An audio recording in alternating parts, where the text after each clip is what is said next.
The Nissan pregame shift is coming up next.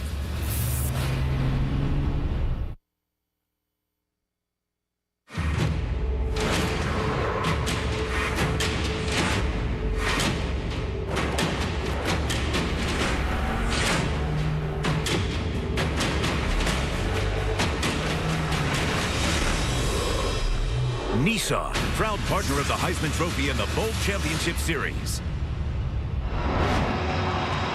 And welcome everybody to the Nissan pregame shift from the beautiful University of Phoenix Stadium in Glendale, Arizona, just outside Phoenix. It's the 40th Tostitos Fiesta Bowl. The Connecticut Huskies against the 7th-ranked Oklahoma Sooners. And here comes Connecticut. The University of Connecticut has been playing intercollegiate football since 1896. Tonight, the biggest game in school history, their first BCS Bowl game.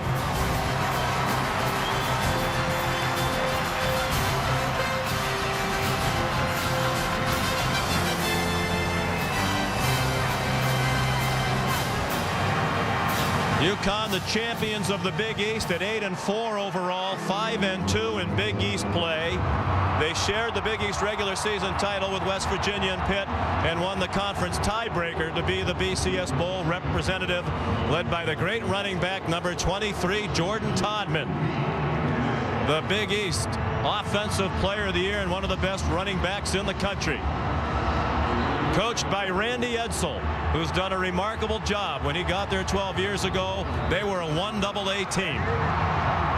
And getting ready to face one of the all-time powers in college football history. Sooner Schooner and Oklahoma. The Sooners making their way onto the field. 11-2 overall. Champions of the Big 12 Conference for the 7th time in the last 12 years under head coach Bob Stoops.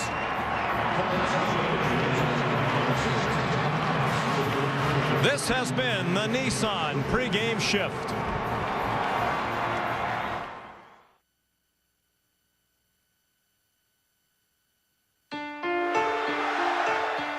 Well, Oklahoma, this must seem familiar. The Big 12 championship, your 4th in 5 years.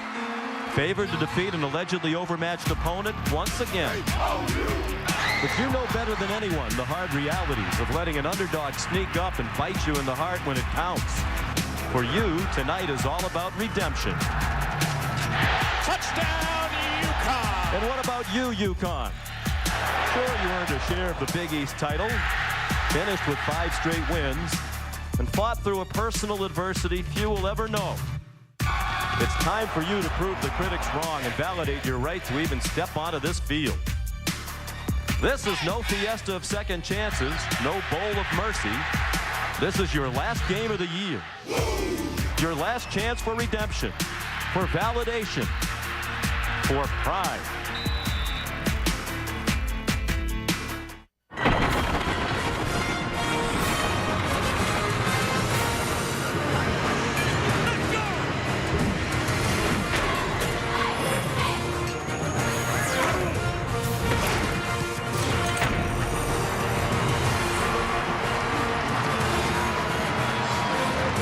Welcome everyone to ESPN's presentation of the 2011 Tostitos Fiesta Bowl from University of Phoenix Stadium in Glendale, Arizona. The first meeting ever in football between the Connecticut Huskies and the Oklahoma Sooners. Hi everybody and welcome. I'm Sean McDonough along with Matt Millen. Delighted to have you with us and Happy New Year. We'll be joined by Heather Cox in just a moment. The Oklahoma Sooners appearing in their 8th BCS Bowl game in the last 13 years. And Matt, understandably so, they are the big favorite tonight. In fact, in the 13-year history of the BCS, they're the biggest favorite in any BCS game ever, 16.5 points. You can understand why. They're loaded with talent on offense. Oh, they really are. And it starts with a triumvirate offensively led by their quarterback, Landry Jones. Landry Jones is the first of the 3. Although he has some help. Broyles, 118 receptions. But Jones right here. This guy, fast release, gets rid of it quick, hard to get to, very accurate. He's not afraid to throw the ball around the field. And when he does, Ryan Broyles, 118 receptions this year. He's in the slot. He's their big playmaker. And oh, by the way, they have a running game. Over 1,100 yards rushing by DeMarco Murray and 69 catches. That, my friend, is good balance. And they come in here off the win over Nebraska in the Big 12 title game. Meanwhile, Connecticut at midseason looked like it was heading nowhere. They were 3-4 overall, 0-2 in the Big East, but they turned their season around, finished with a 5-game winning streak to make their first BCS Bowl game ever. They've only been a full BCS team since 2002 when they went to 85 scholarships. They are the big underdog tonight. What's it going to take for them to have a chance to win? Well, that's a great question. In fact, there's a reason and there's a recipe for them to win. First of all, they have to start fast. And they also need something good to happen early, a turnover or a punt returner or something like that. And then here's the most important part. They've got to be physical. This is going to be a punch-you-in-the-mouth type of game for UConn.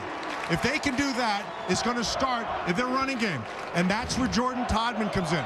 They are not afraid to run Todman early and often. They'll give it to him on first and second. If it's third and short, you'll see a steady diet of him. Last but not least, Zach Frazier, their quarterback. He's going to have to play the best game he's played all season. He cannot turn it over. He can't be the reason that they lose.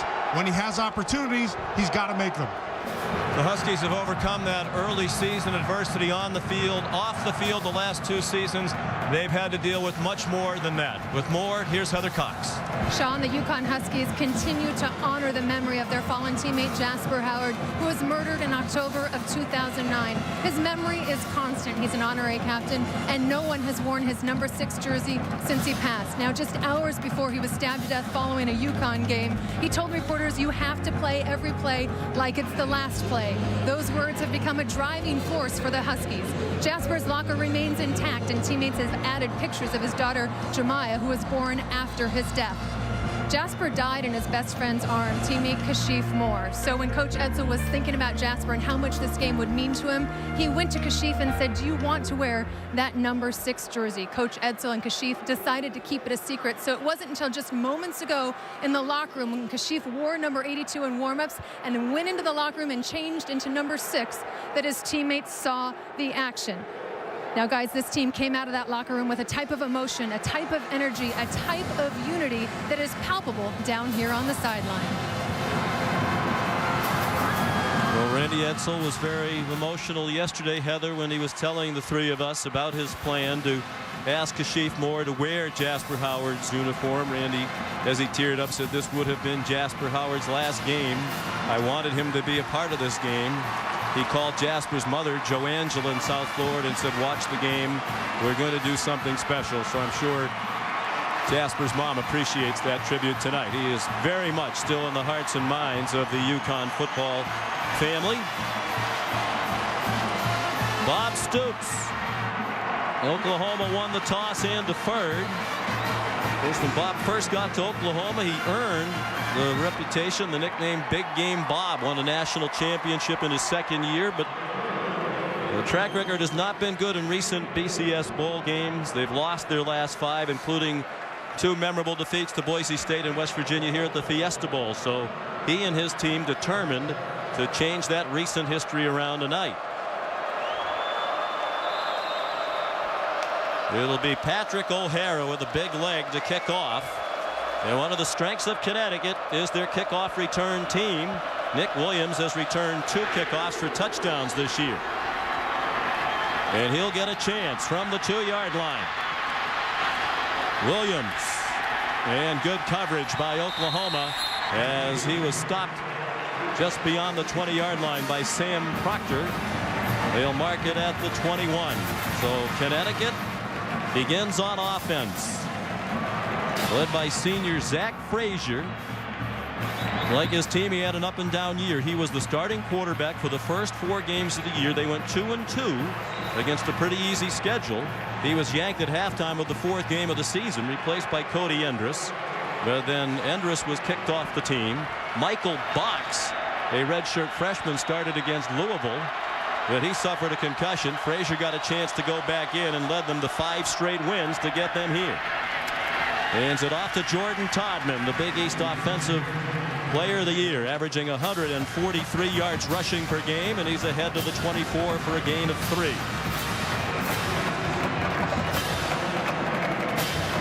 Todman's a junior from North Dartmouth, Massachusetts.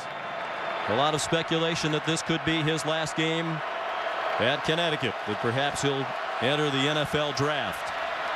And he seemed to indicate that to us when he spoke to us the other day. Here's Robbie Fry. Speedy back up to Todman. Took it around the corner and came up a yard short of the first down. It's a Connecticut offense, only 96th in the country in total offense. Anthony Sherman, a terrific blocking fullback. Smith and Moore, the wide receivers, and Griffin is a solid tight end. Up front, a very good offensive line. Mike Ryan and Zach Hurd, first team All Big East this year. And the center, Mo Petrus, second team All Big East. That's part of the group that wants to make it a physical game. Direct snap to Jordan Todman. And if he got it, it was just barely. It looked like he made it to the yellow line according to the official on the far side of the field. But as you see, the official on the near side is marking it short of the yellow line. Well, this is a direct snap, and if they're going to have any success, that looks like pretty. I don't know about that spot there. Yeah, well, as we said, there seemed to be a great disparity between where the two officials were going to mark the ball. The one official from the far side walked in right along that yellow line. The official on the near side marked it well short of the line. So here's Cole Wagner to punt. On 4th and less than a yard. Ryan Broyles stopped immediately. 41-yard punt, no return. Anthony Sherman made the tackle. Here's Landry Jones. You know, it's a pretty tough league when 4,289 passing yards is good for just second team. And that was the media second team All Big 12. The coaches had him honorable mention behind Brandon Whedon of Oklahoma State and Robert Griffin III of Baylor. Jones, a sophomore from Artesia, New Mexico. 330 yards per game passing. And he's on target to Cameron Kenny, who has an 11-yard gain on the first play from scrimmage for Oklahoma. He's come on the last couple of ball games with 6 catches in each of the last 2 for Oklahoma. DeMarco Murray can do it all. Broyles 118 catches. There's the offensive line. You have to be Evelyn Wood because of the pace at which Oklahoma plays. You're going to read all those names. They get right up over the line and snap it quickly. Kenny another catch. Lawrence Wilson drove him back. And that's an important part, Sean. When you play Oklahoma, not only are you defending the team in front of you, you're defending the pace of the game. And that's something that they're going to have to get used to. Not only the players, but the coaching getting the calls in.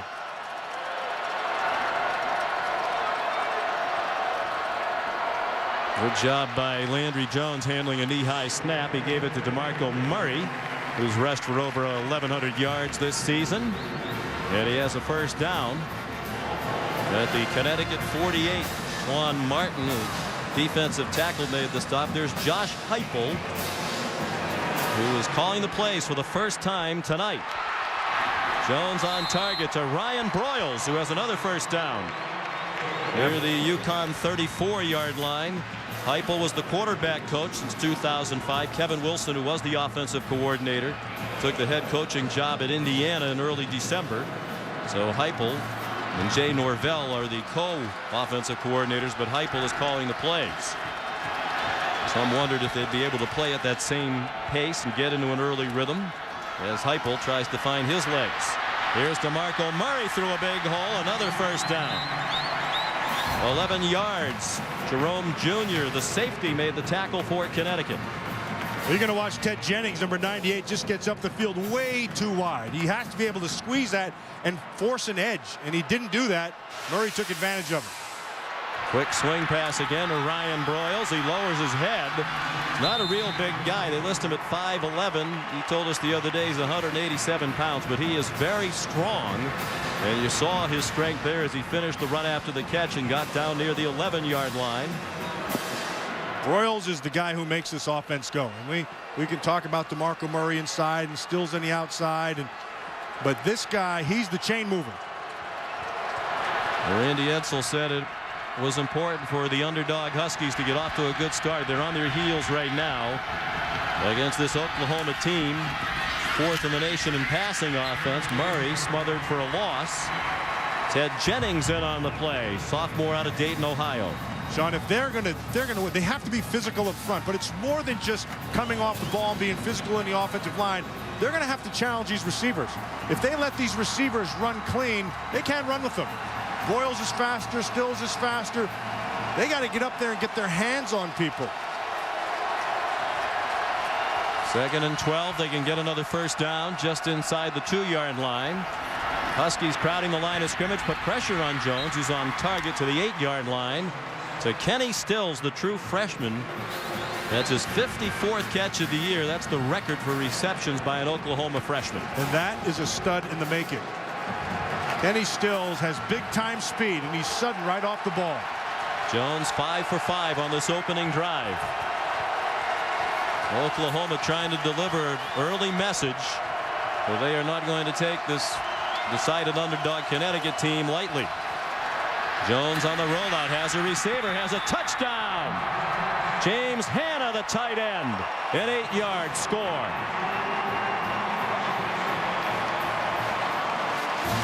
Good call. Well executed. Again, they're just using their speed. If they don't disrupt the receivers and they let them run free, they'll be ugly.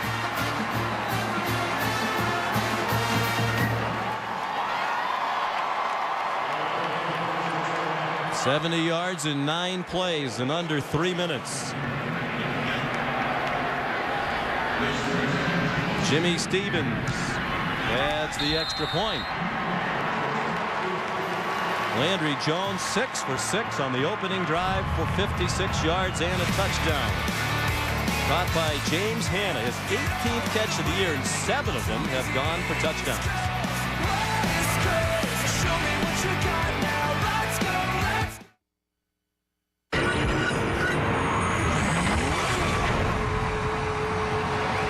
Welcome back to ESPN College Football's presentation of the 2011 Tostitos Fiesta Bowl. Connecticut Huskies, a little more than 2,600 miles from their campus in Storrs, Connecticut. And the Oklahoma Sooners have made a trip of just more than 1,000 miles from Norman, Oklahoma. We're getting used to making these bowl trips. 44 bowl games now for Oklahoma, and this one's off to a good start. An opening touchdown drive. They ripped right through the Connecticut defense, which is the strength of the team. 9 plays, 70 yards against the UConn defense that gives up less than 20 points per game and is 23rd in the country in scoring defense.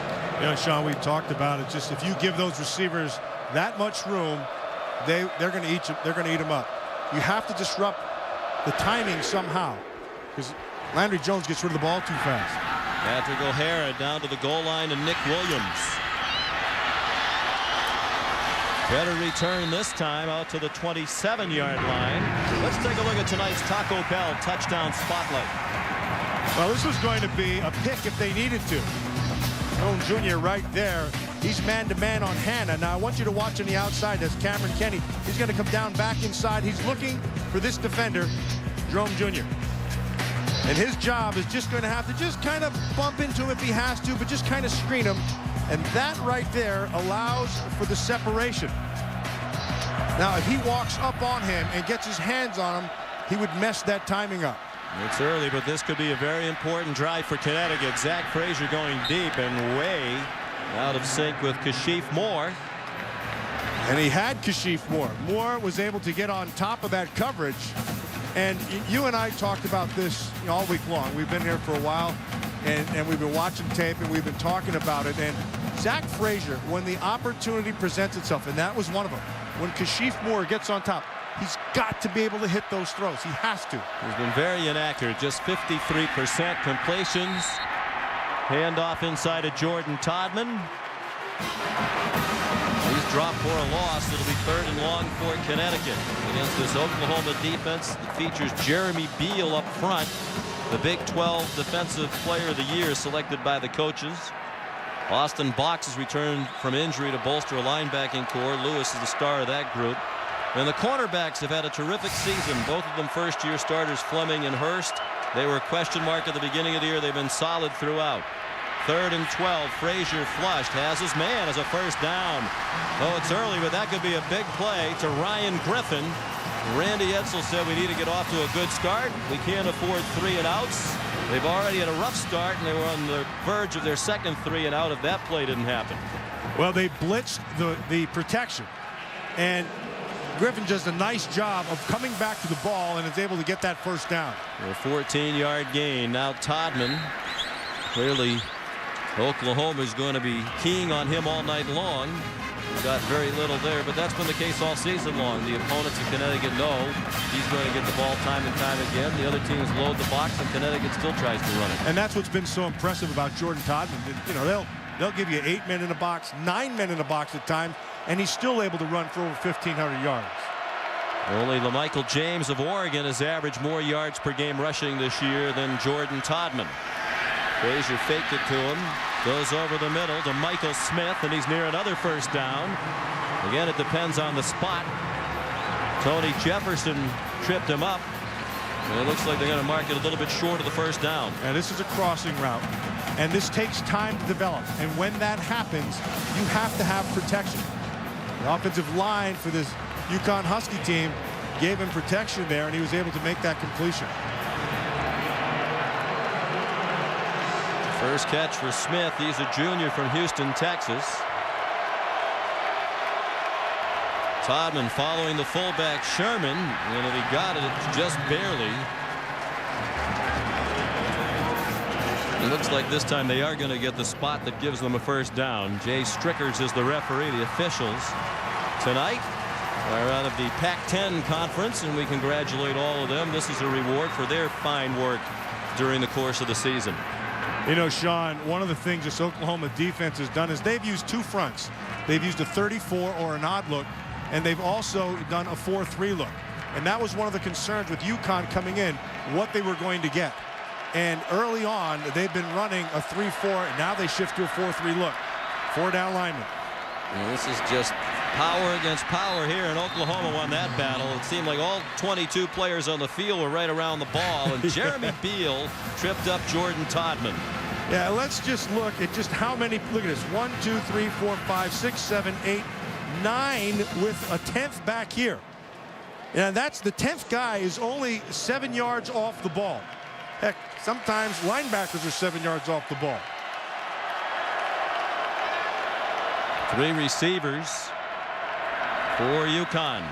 Frazier short throw, short gain, and Michael Smith took a big hit as he was driven back. Tony Jefferson, Jamel Fleming in on the play. Quentin Carter delivered that big hit, the outstanding senior safety from Las Vegas. Nice job, and that's a nice hit. But what was even more impressive was that umpire was able to duck to get out of the way of that throw. Well, in this day and age, you have to be careful if you're Quentin Carter not to be leading with the top of that helmet. He was a first-team All-American this year, Carter the safety. 3rd down and 8. Frazier plenty of time. Throws, and a nice catch made on a high throw by Kashif Moore. And a first down for Connecticut at the 39-yard line of Oklahoma after an 11-yard reception by the junior from Burlington, New Jersey. This is exactly what UConn needed Zach Frazier to be. He's on. He's on, and this, when he's on, he's pretty good. He's got a big arm. Mechanics are his key. A lot of times he'll throw with the locked front knee, and his ball comes off high. David to Todman. Still struggling to find running room. He weaved his way for 3 before Jonathan Nelson made the tackle. Frazier was very highly recruited coming out of high school in Mechanicsburg, Pennsylvania. Started his college career, as a matter of fact, at Notre Dame. But he realized early on he was not going to get much of a chance to play. He was behind Jimmy Clausen. So he decided to transfer and came to Connecticut. One of his Biggest wins of his career was at Notre Dame last year. Throw and catch to Griffin, the tight end, with another first down as Ryan made it to the 28-yard line. 11-yard gain. Austin Box made the tackle for Oklahoma. Zach Frazier looks like he's back in the Pennsylvania Big 33 game, because he is on. And he's seeing the field. And that time he read the blitz perfectly. And he was able to find him inside. Ryan on a nice throw, right where it had to be. And that's exactly what the Husky team needed. They needed for Frazier to play his best. And this is what they wanted as well, a ball control drive. Frazier, they want a flag in the secondary, and they're not going to get it. It looked like bodies were tangled. The intended receiver was Ryan Griffin with Quentin Carter right there. Randy Edsall well out on the field asking, where's the flag? Oh yeah, that's clearly a penalty. Yeah. You know, wow, how do you miss that? He hooked him and he had him, but he missed it. But what's equally, now they missed that, but I'll tell you what I haven't missed. The UConn offensive line is giving great protection, and that's very good news for the Husky team.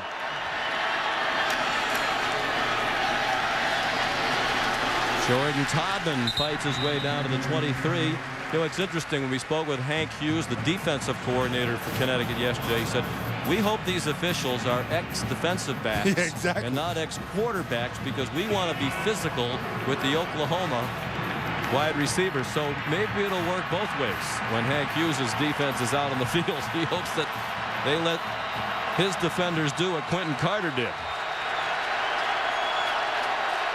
14th play of the drive for Connecticut. 3rd down and 5.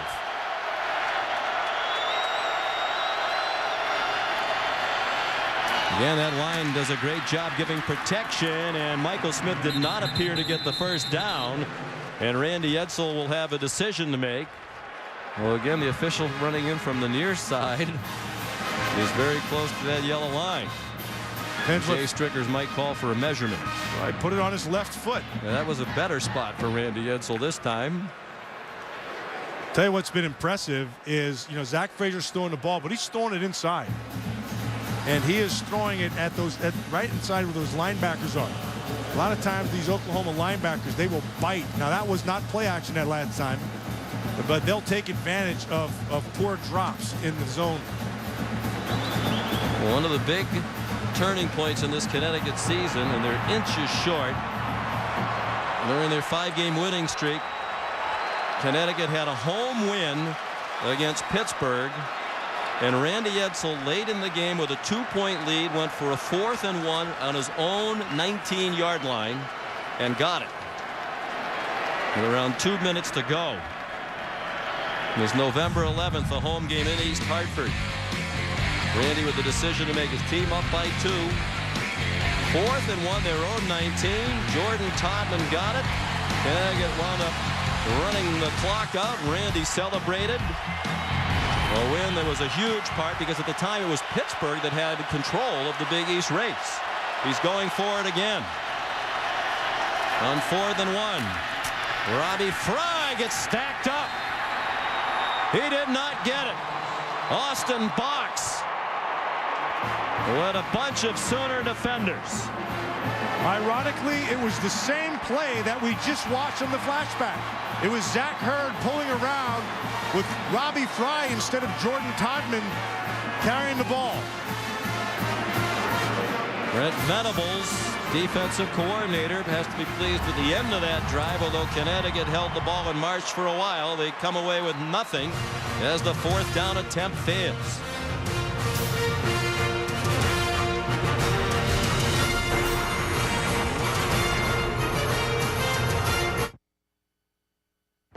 ESPN College Football, the Tostitos Fiesta Bowl, is brought to you by Tostitos, Lay's Classic, and Sun Chips. We make them natural. You make them fun.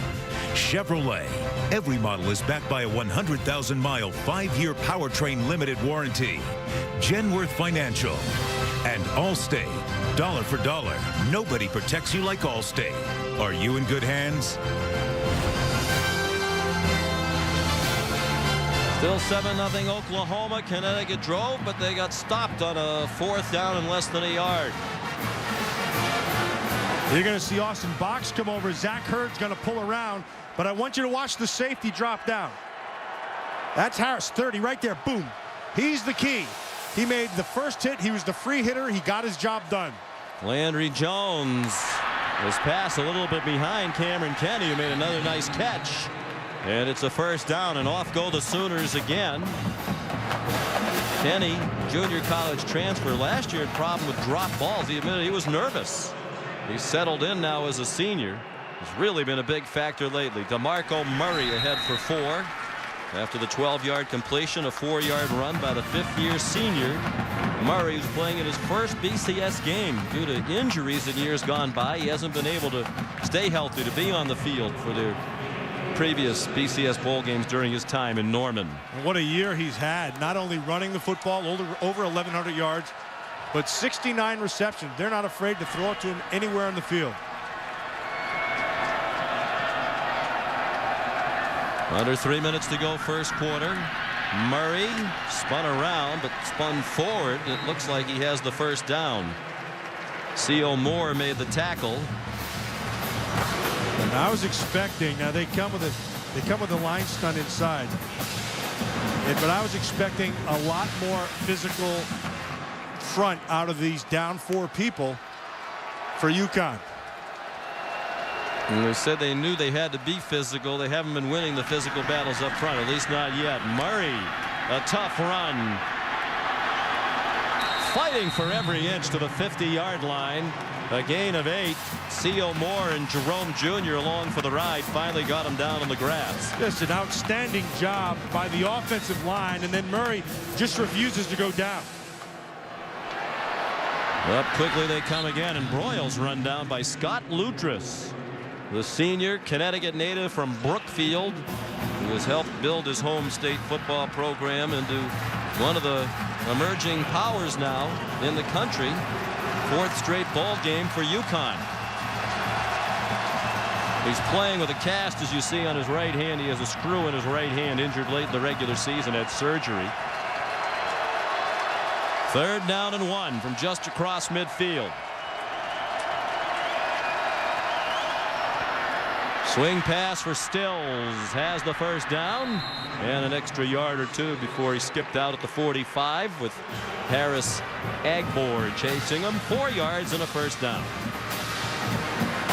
Well, we continue to see a cushion. Now, Stills on the outside. He's probably the fastest guy on the field.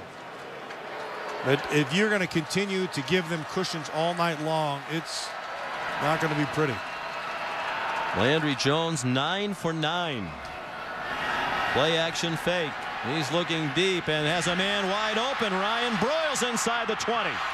Inside the 10 and leveled out of bounds by Lawrence Wilson at the 6-yard line. 1st and goal for Oklahoma. Well, they come out in a bunch package. That's 3 receivers to one side. Broyles is on the outside. Now he's going to just come straight across the field. It's a long developing route, which means you have to have a lot of time, so good protection. And Jones is on target again. 39-yard gain. Now it's Moses Madu. The backup tonight to DeMarco Murray. They're playing without Roy Finch, who had been the backup in recent weeks, a true freshman who's out with a foot injury suffered in practice between their last game and this game. So Madu, the senior, carried. Yeah, right now, and there's Finch, and he is quick as a hiccup, that guy. But Madu's no slouch as well. And all of them will play well as long as their offensive line is playing the way they're playing right now. They're coming off the ball, and they're winning the line of scrimmage. Pistol look here. They've gone to that more and more as the year's gone along. Murray bounced off the pile and into the end zone. Touchdown, DeMarco Murray.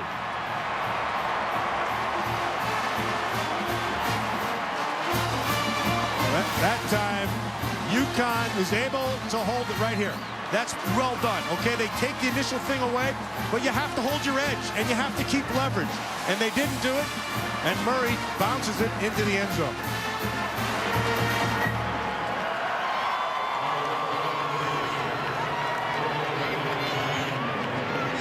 Two impressive drives for Oklahoma here in the first quarter, and Jimmy Stevens makes it 14-0.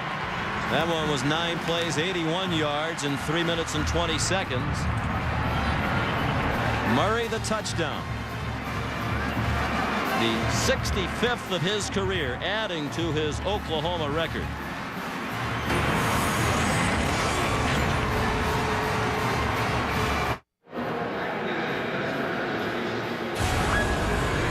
This telecast is available in high definition on ESPN HD and in 3D on ESPN 3D, brought to you by Sony. Had a chance during the ACC Championship to go over to our 3D booth. Here's a look at one of the interesting looking 3D cameras, the 2 lenses, and it really is something else. Have you seen a football game in 3D? Yeah, I watched a little bit of it, but I got to say this, Sean, whether it's in 2D or 3D, heck, you can make it 4D. It doesn't look good tonight for UConn. Now, that guy looks good in any D, especially against this D. He's been running well. Well, they've had it twice. They've scored twice. Oklahoma's averaging 8.5 yards per snap.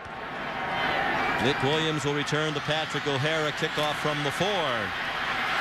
And that's 3 kickoffs well covered by Oklahoma. Sam Proctor again in on the tackle for the Sooner special teams.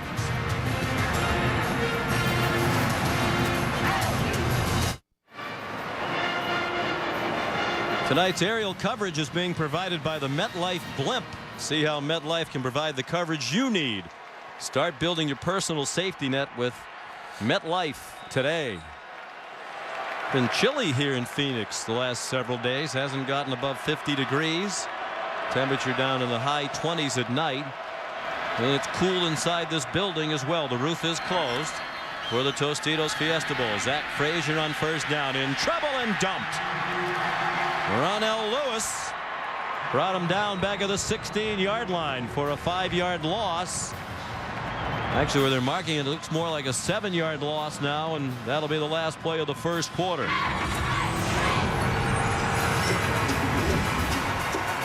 A quarter controlled by Oklahoma. Big plays on offense and defense at a 14-0 lead.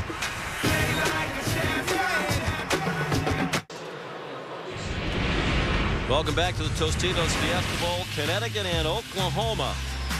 Oklahoma started playing football back in 1895. Connecticut started in 1896, but for most of their history they were a 1AA program, fully up to FBS football in 2002.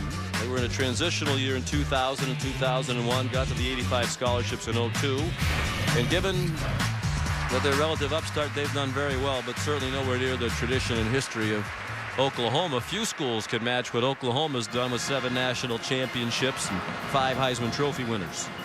Well, Randy Edsall, right there on your left, has done just a fantastic job with this program. And I think he's one of the really good coaches in all of college football. Now, Bob Stoops, he's no slouch either.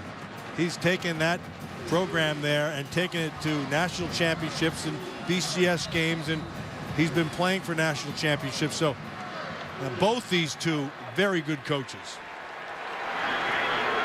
Bob Stoops was 38 when he was hired. He's 50 years old now. Both of these coaches look younger than their age. Randy Edsall is 52. Jordan Todman stopped for no gain. Here's Heather Cox. Guys, they're playing on natural grass out here, and you'll notice it's already pretty chewed up. Oklahoma learned a valuable lesson in a bowl game in this stadium against West Virginia in that loss. They didn't test the surface. They had about 15 players changing their cleats after the first drive. So about 3 hours before today, Jay Norville was out here testing the grass, said it felt slippery and soft. It was ripping up, so he had them change from molded cleats to spiked screw-in cleats to get a little bit better leverage, better plants out here. 3rd down and 17.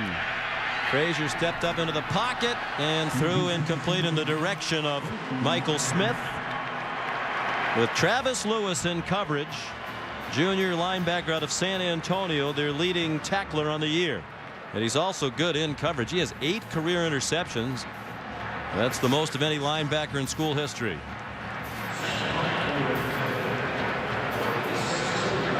Travis Lewis has had a good year all from the beginning of the season all the way through. Runs very well, pretty physical. Cole Wagner to punt. Redshirt freshman from York, Pennsylvania. Line drive kick. Brian Broyles watches it bounce. Decides to get away from it. It's down by UConn near the 35-yard line. 49-yard punt.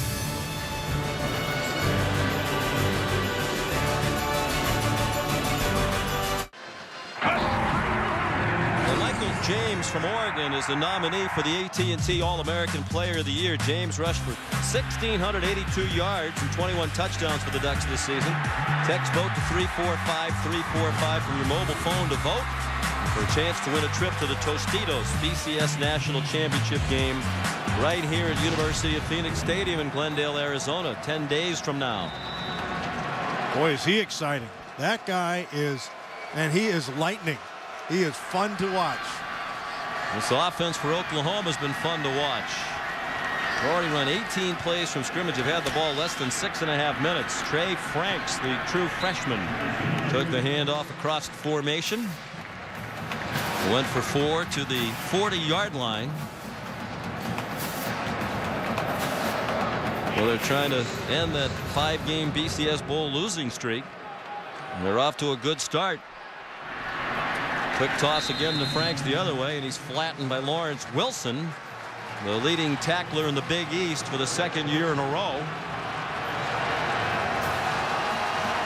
Wilson made, senior, playing his last game. Yeah, and nice tackle.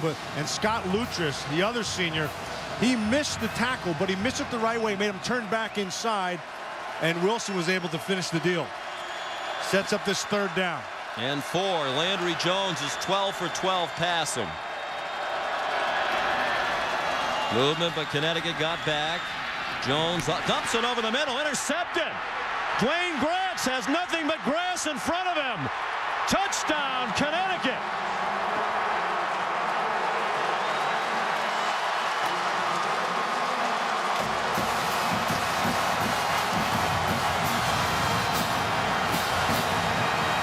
Sean, they finally walked up on the receivers and disrupted the timing.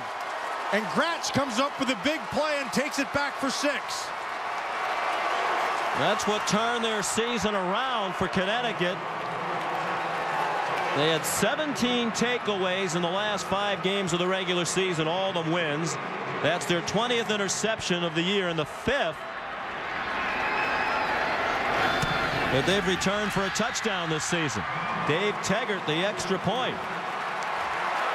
And just when it looked like Oklahoma might turn it into an early rout, Randy Edsall got the big play he needed from his defense.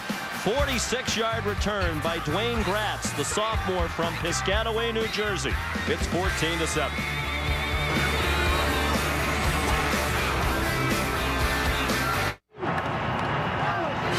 ESPN College Football, the Tostitos Fiesta Bowl, is brought to you by Tostitos Lay's Classic and Sun Chips. We make them natural. You make them fun. The all-new 100% reinvented Ford Explorer. Drive one. AT&T, the nation's fastest mobile broadband network, period. The Touchdown Big Box, only at Taco Bell. And Bud Light, it's the sure sign of a good time. Here we go.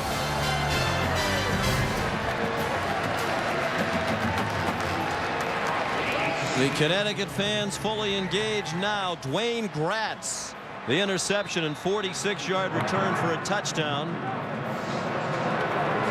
Randy Edsall said the key to the 5-game winning streak to close the regular season: aggressive defense and creating turnovers. They won the last regular season game against South Florida to get to the BCS Tostitos Fiesta Bowl on a pick 6 by Lawrence Wilson at South Florida in their regular season finale. No chance for Moses Madu to bring back Chad Christian's kickoff. Well, first they challenge him. They walk up and they play tight coverage. But watch Jerome Jr. right here. And Hannah, 82. Remember earlier they tried to pick Jerome Jr. and Hannah scored. This time, because he gets a jam right here and forces Hannah back, that messes the route up. And the throw by Jones is right where Stills should have been. Instead, it's Gratz who takes it back for 6.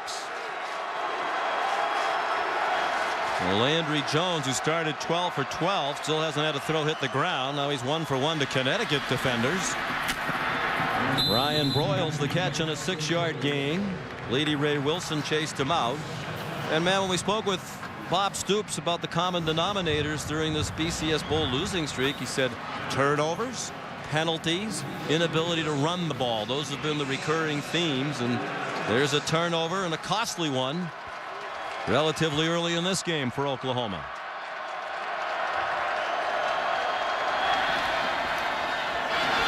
DeMarco Murray in trouble and did not return to the line of scrimmage. Good penetration by A.J. Portee. We have some backup defensive linemen in there. There are the numbers from those 5 bowl games, all of them losses. 7.5 penalties per game and nearly 3 turnovers per game. Bob Stoops would make the argument too, not enough credit given to the opponents. Boise State was an outstanding team that made some great plays. They're tightening up again, Sean. And West Virginia was about to play for the national championship game before they lost the regular season finale and wound up here. Here's a catch by Broyles. And a big 3rd down conversion for Oklahoma. Harris Agbor banged him out of bounds, but that's a 34-yard gain for the junior from Norman, Oklahoma. Ryan Broyles, his 6th catch, and he's already over 100 yards. Well, he's trying to take away the inside, and then he went for the ball. His eyes went back. Broyles is one of those guys. He's just a good football player. He's not real quick. He's not real fast. He just has a great combination. Receiver wide open, and Cameron Kenny lunged and couldn't get it. The throw a little bit too long from Landry Jones. The play action set it up, and that was 6 if they executed. Well, he missed him, and that's one they're going to want back. He's wide open. They're going to go back and watch his tape. He's just going to make himself sick as he just runs right by Gratz. Gets to the middle of the field. There's nobody back there. That was 6 points. And the pistol look for Oklahoma. Jones with a blitz coming, a high throw, and the catch by Stills, and he can fly. He fumbled and got it back. Harris Agbor knocked it out, and Stills was alert to get on it quickly and got a fortunate bounce as well. And Oklahoma has a 1st down at the 20-yard line on a 20-yard gain. That's just awful by Bleedy Ray Wilson, number 5, the corner. But a good job of getting the ball out by Agbor right there. He strips it. And Oklahoma's been great this year protecting the ball. They're plus 14 coming in turnover margin, 7th best in the country. Another fake by Jones and a high throw over the head of Broyles. Matter of fact, these are 2 of the best teams in the country. Oklahoma came in at plus 14 in turnover margin, and Connecticut was plus 12. And we mentioned Connecticut took off the last 5 games of the year. They were even for the season in turnover margin. Heading to the last 5 games of the year. Plus 12 in the last 5. That'll get you a 5-game winning streak. DeMarco Murray taken down back at the 23 by Scott Lutris. Yeah, they brought him on a blitz off the edge. They had him walked out in the slot, and right before you can see him starting to creep in the top of your screen. And then he just keeps on coming. He's unaccounted for. Makes the tackle. Officially a loss of 4. 3rd and 14. Looked like Connecticut might have been offside. It's a screen to DeMarco Murray. I don't see a flag on the play, and Murray's down to the line of scrimmage. Good reaction by Twan Martin and Dwayne Gratz. Landry Jones asking Jay Strickers. I think he thought Connecticut was offside too. Well, there's one thing about possibly being offside, another thing about blocking the guy. That would help.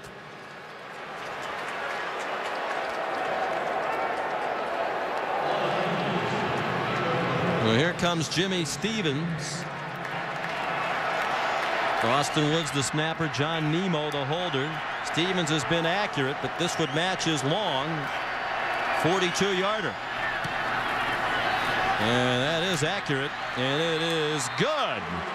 Officially a 41-yard field goal, 1 yard shy of his longest of the season for the junior from Oklahoma City. 9:57 to go in the first half. 17-7 Sooners.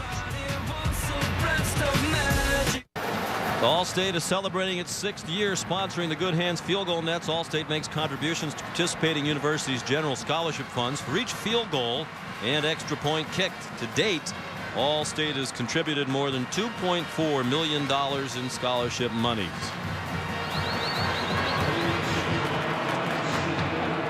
Just under 10 minutes to go, first half. 40th Tostitos Fiesta Bowl, part of Capital One Bowl Week. Sean McDonough, Matt Millen, Heather Cox, delighted to have you with us for Connecticut and Oklahoma. Patrick O'Hara will kick off.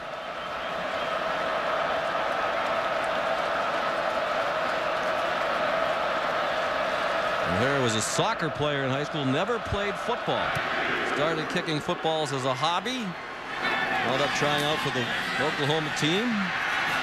Walked on and made it. First game he was ever in was in college.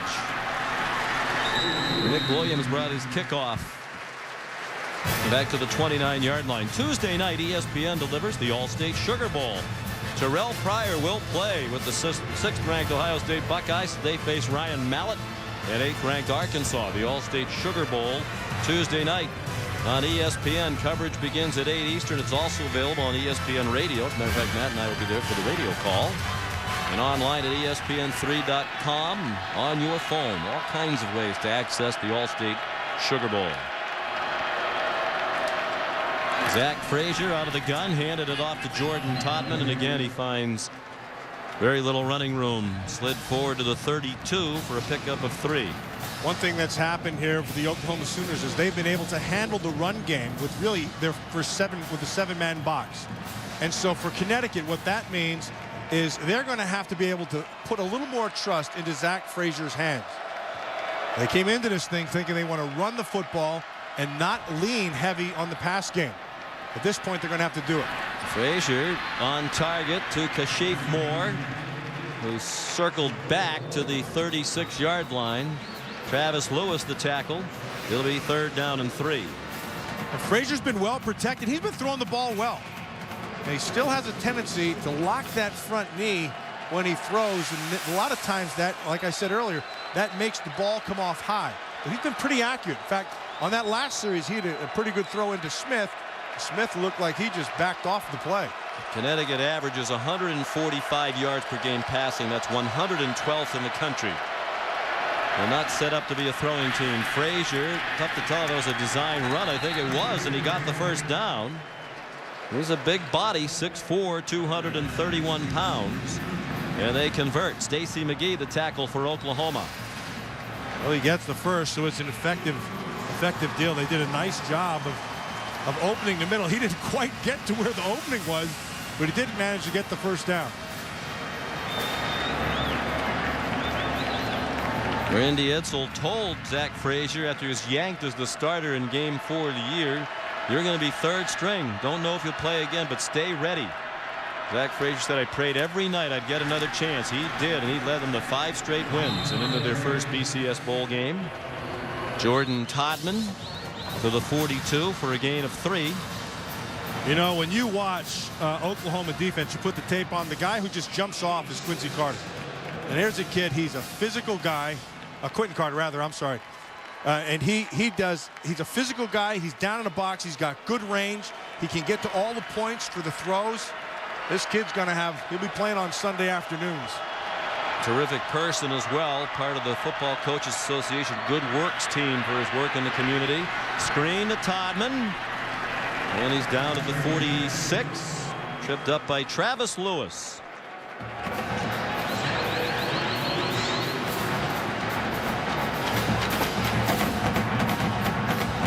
Lewis trying to become just the 6th Oklahoma player to lead their team in tackles for 3 straight seasons.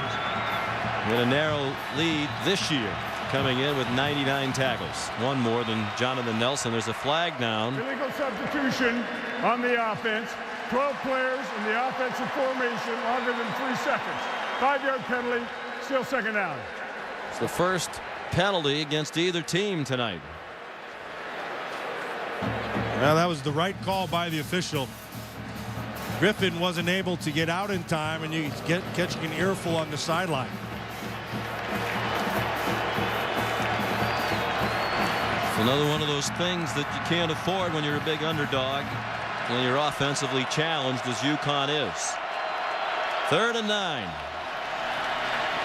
Frazier given time, and he's almost intercepted.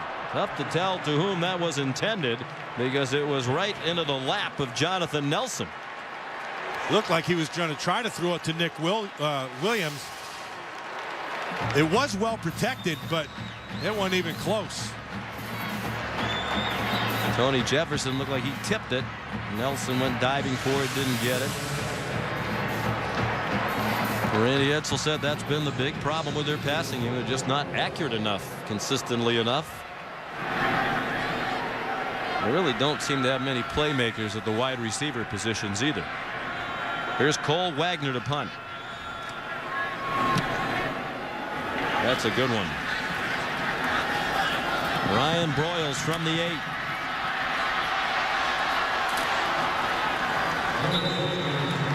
He weaves his way out to the 26. 52-yard punt, 17-yard return.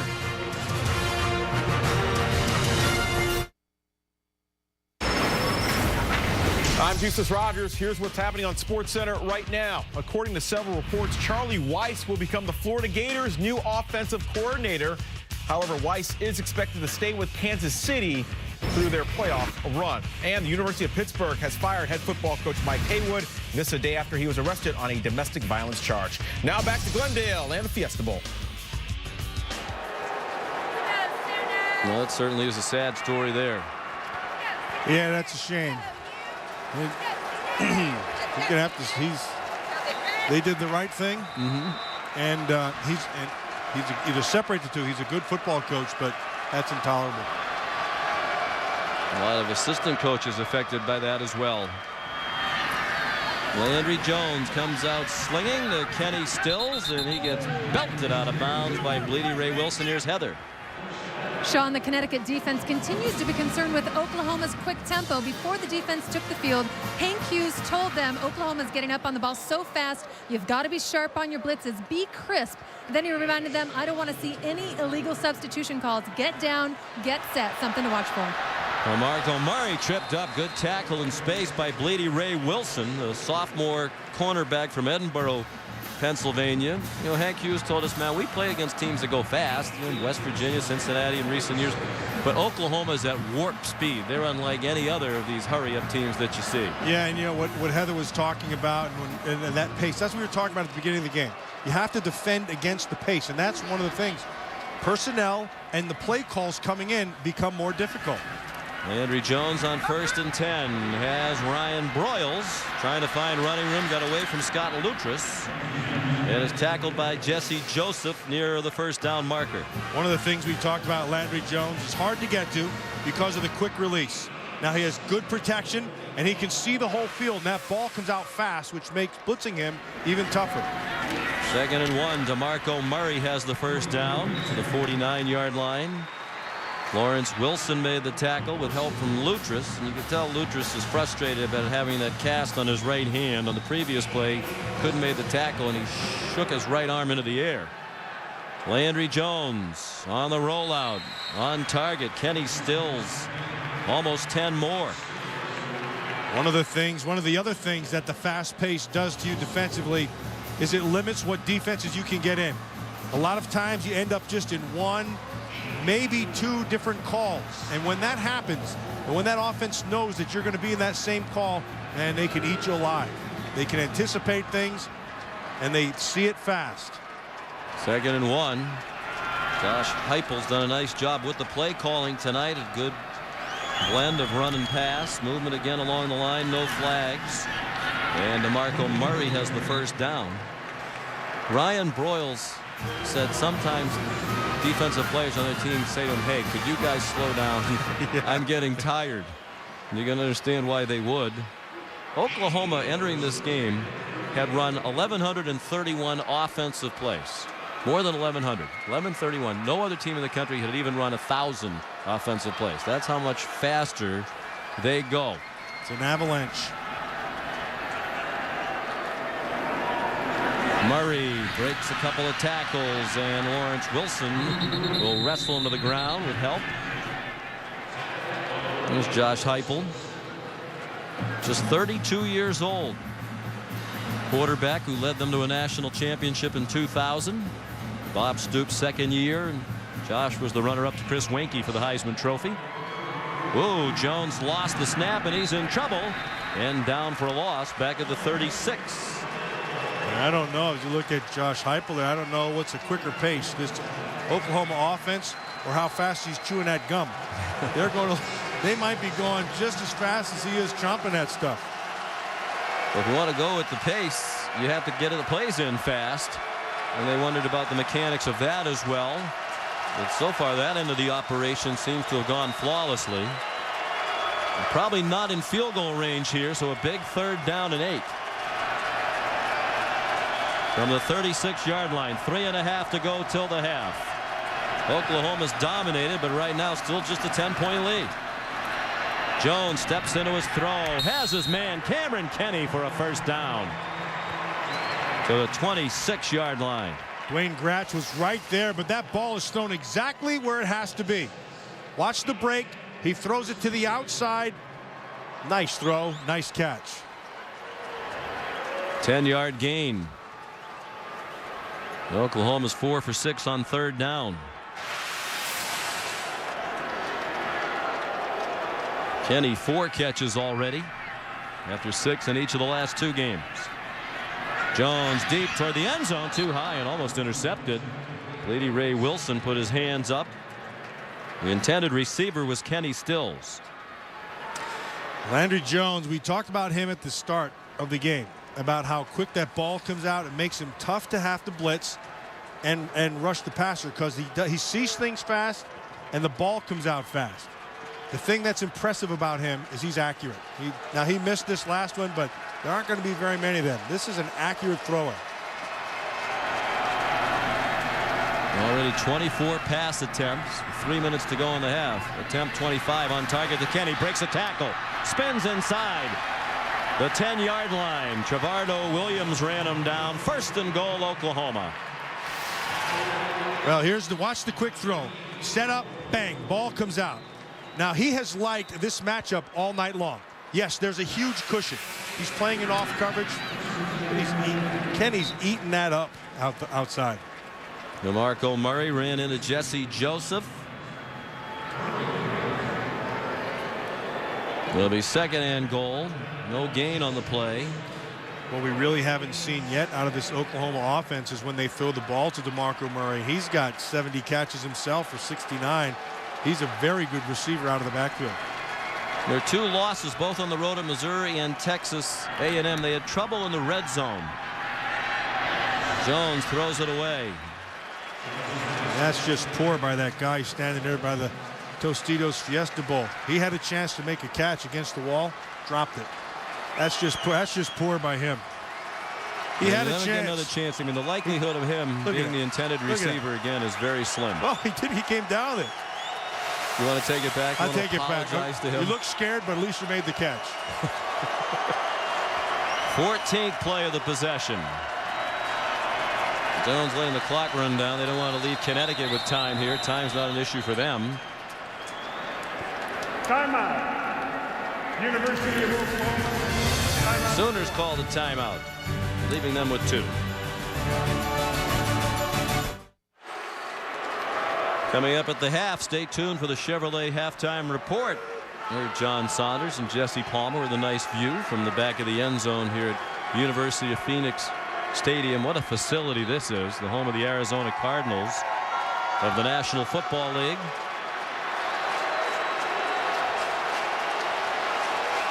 There are the numbers. They have not been great in the red zone. 86th in the country this year. 2 out of 3 tonight. 3rd down and goal from the 8-yard line out of the timeout. Landry Jones looking for help from the sideline. Well, he's like Cameron Kenny here tonight, and he's got a matchup out there on the top, right up here. 3 receivers to the left. Kenny was the only one to the right. Jones throws in that direction, too high for Kenny with Dwayne Gratz in coverage. Oklahoma has outgained Connecticut by 207 yards, but right now it's just a 10-point lead and the field goal team comes on. Yeah, that's pretty well played by Gratz. He's playing off coverage. He took away the inside and forced him to go one way, and then he was able to get that inside hand in and disrupt the ball.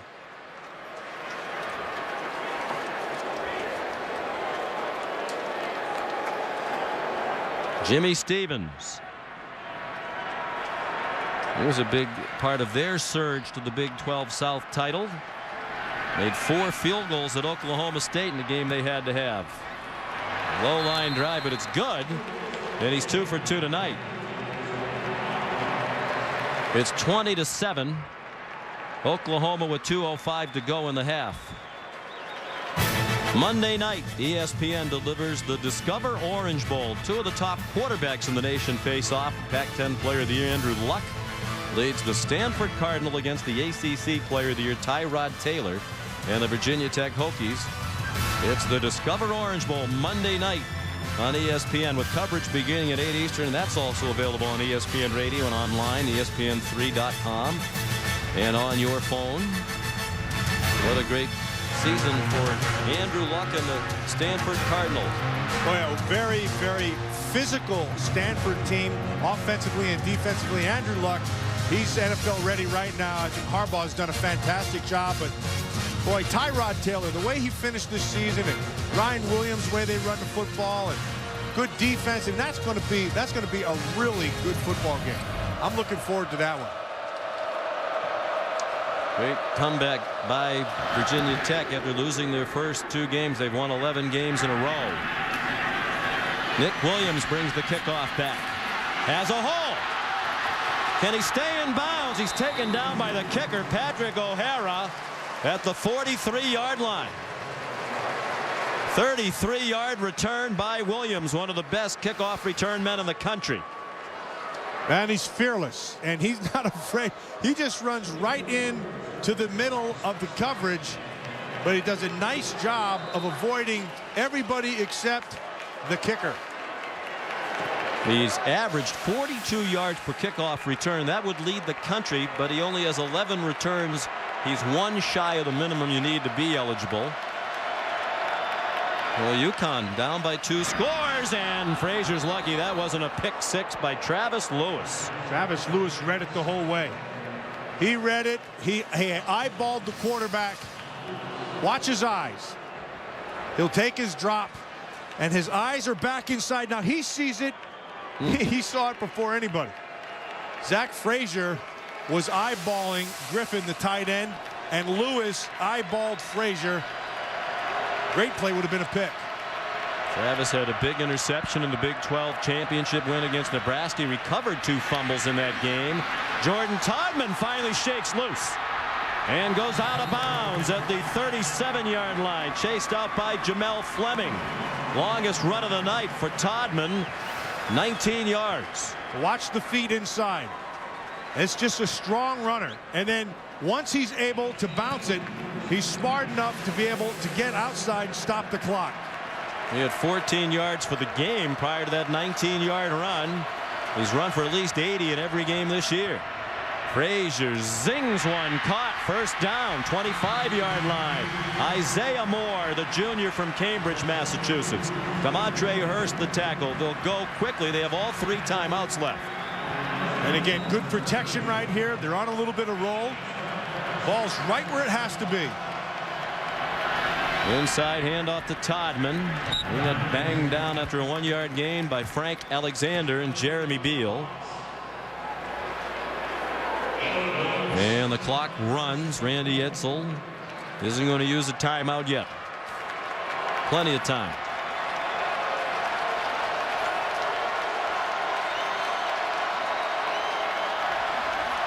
Three wide receivers. Sometimes they just spread you out to run it with Todman. Not here. Blitz. Frazier got it off to Michael Smith, who could not get away from Jamel Fleming. Gain to the 20-yard line.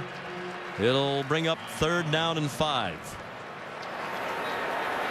I think one of the reasons Randy Edsel doesn't want to use a timeout, Matt, you don't want to leave any time on the clock for Oklahoma with as quickly as they can go up and down the field. He gets his first down, he'll use a timeout. They are in field goal range for Dave Taggart. They haven't been a great third down team this year. Another blitz. Frazier given time by the line, lofts it out, and it is too long for Kashif Moore. Well, Moore is able to get on top. He beat the safety and the corner. You're going to watch him, number 6 on the top right there. Now he wins. He's on top. The safety can't get there. That's a throw you have to make. A tough throw, but he's got to make it. Speaking of got to make it, that was the situation facing Dave Taggart a couple of times this year. Kicked a 52-yarder in the regular season finale with 17 seconds to go against South Florida to win the game and get them to the Tostitos Fiesta Bowl. 37-yard try here, and it is good. His 51st career field goal, adding to his UConn record. Junior from Northborough, Massachusetts. And he's a big reason why they're here. Had a game-winning overtime field goal to beat West Virginia in the last game of the regular season. He had kicked a 50-yarder earlier in the fourth quarter. This from 52 to win it. And what a moment that was. Randy Edsel hugging his 18-year-old son Corey, a high school senior. And when your team like Connecticut that kind of lives on the edge, very little margin for error, it helps to have a good kicker because you're going to be in a lot of close games. And I think if you've been watching this game throughout the half, Matt, you have to be surprised that it's only a 10-point game because Oklahoma feels like they have dominated this game from start to finish. Well, and they should, because they have, and they've done just about everything right. Now, the two things that did happen was you had the pick 6 that took it back the other way, and then they were able to stop them down here in the red zone 2 times and held them to field goals. So that's the good news for Connecticut. They didn't score an offensive touchdown in that win at South Florida. Had a defensive touchdown and 3 field goals, or 4 field goals. Good coverage by Anthony Sherman, who took down Moses Madu shy of the 20 at about the 17-yard line. Just 109 yards of offense. And Oklahoma's gone up and down the field. The defense for Connecticut's forced a couple of Oklahoma field goals. Well, I think the one piece of good news, I think Zach Frazier's throwing the football pretty well. And I think if they're going to have to trust him a little bit more here in the second half. And if he can deliver, that'll be good news for the Connecticut Huskies because he's been throwing the ball pretty well. Yeah, they're in the football game. Oklahoma will get the ball first to begin the second half. Landry Jones threw for 233 and a touchdown, but he also threw the costly interception that was returned for the only UConn touchdown of the game. Here's Heather Cox with Bob Stoops. Coach, your team made a statement early. What was the key to your quick 14-0 start? Well, execution, guys. Run and pass. We're executing well offensively. Defensively, we came up with some stops. But then, you give up a big kickoff return and an interception for a touchdown, lets them hang around. What's the biggest puzzle you need to solve in the second half to get the win? Well, just keep doing what we're doing. Keep executing and play good run defense and offense, take care of the football. We'll let you get to your team. Thanks, Coach. Sean? All right, Heather, thank you. Halftime score, the 2011 Tostitos Fiesta Bowl, Oklahoma 20 and Connecticut 10. Stay tuned for John and Jesse and the Chevrolet halftime report right after these messages. We rise and fall together. Our hearts still beat below. Oh, you can't stand by forever. You're a kid with the bullet soul. Are you ready to go? Are you ready to go? Oh yeah, you ready to go? Are you ready to go?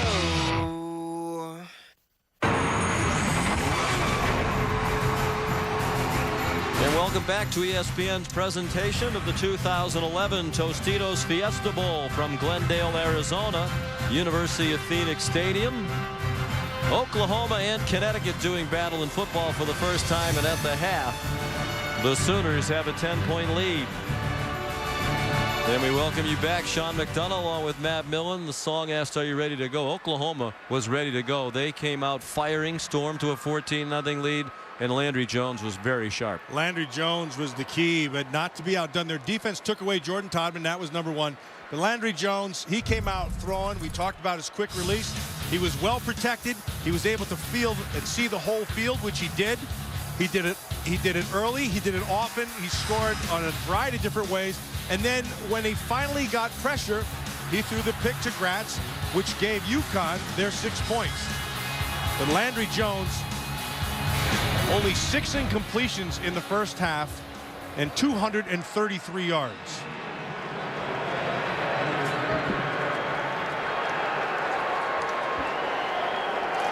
He's already had 12 games of 300 yards or more passing in just 23 starts. Randy Edsall's team will kick off. Their biggest challenge will be to see if they can get Jordan Todman going in the running game in the second half when they have the football. Chad Kristen will kick off. Trey Franks back deep along with Moses Madu, and the second half is underway. Trey Franks, the true freshman, right up the middle, ran into his own man, stayed on his feet and got to the 23. Here's Heather Cox. Sean, Randy Edsall told his team at halftime that defensively they've got to be more aggressive, especially in the secondary. They're being much too tentative.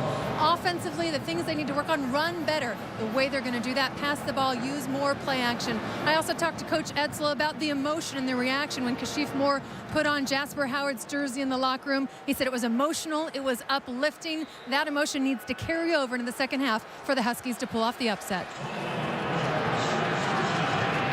Chief Moore, if you joined us late, ordinarily number 82 wearing the number 6 in honor of Jasper Howard, the UConn defensive back who was murdered last year.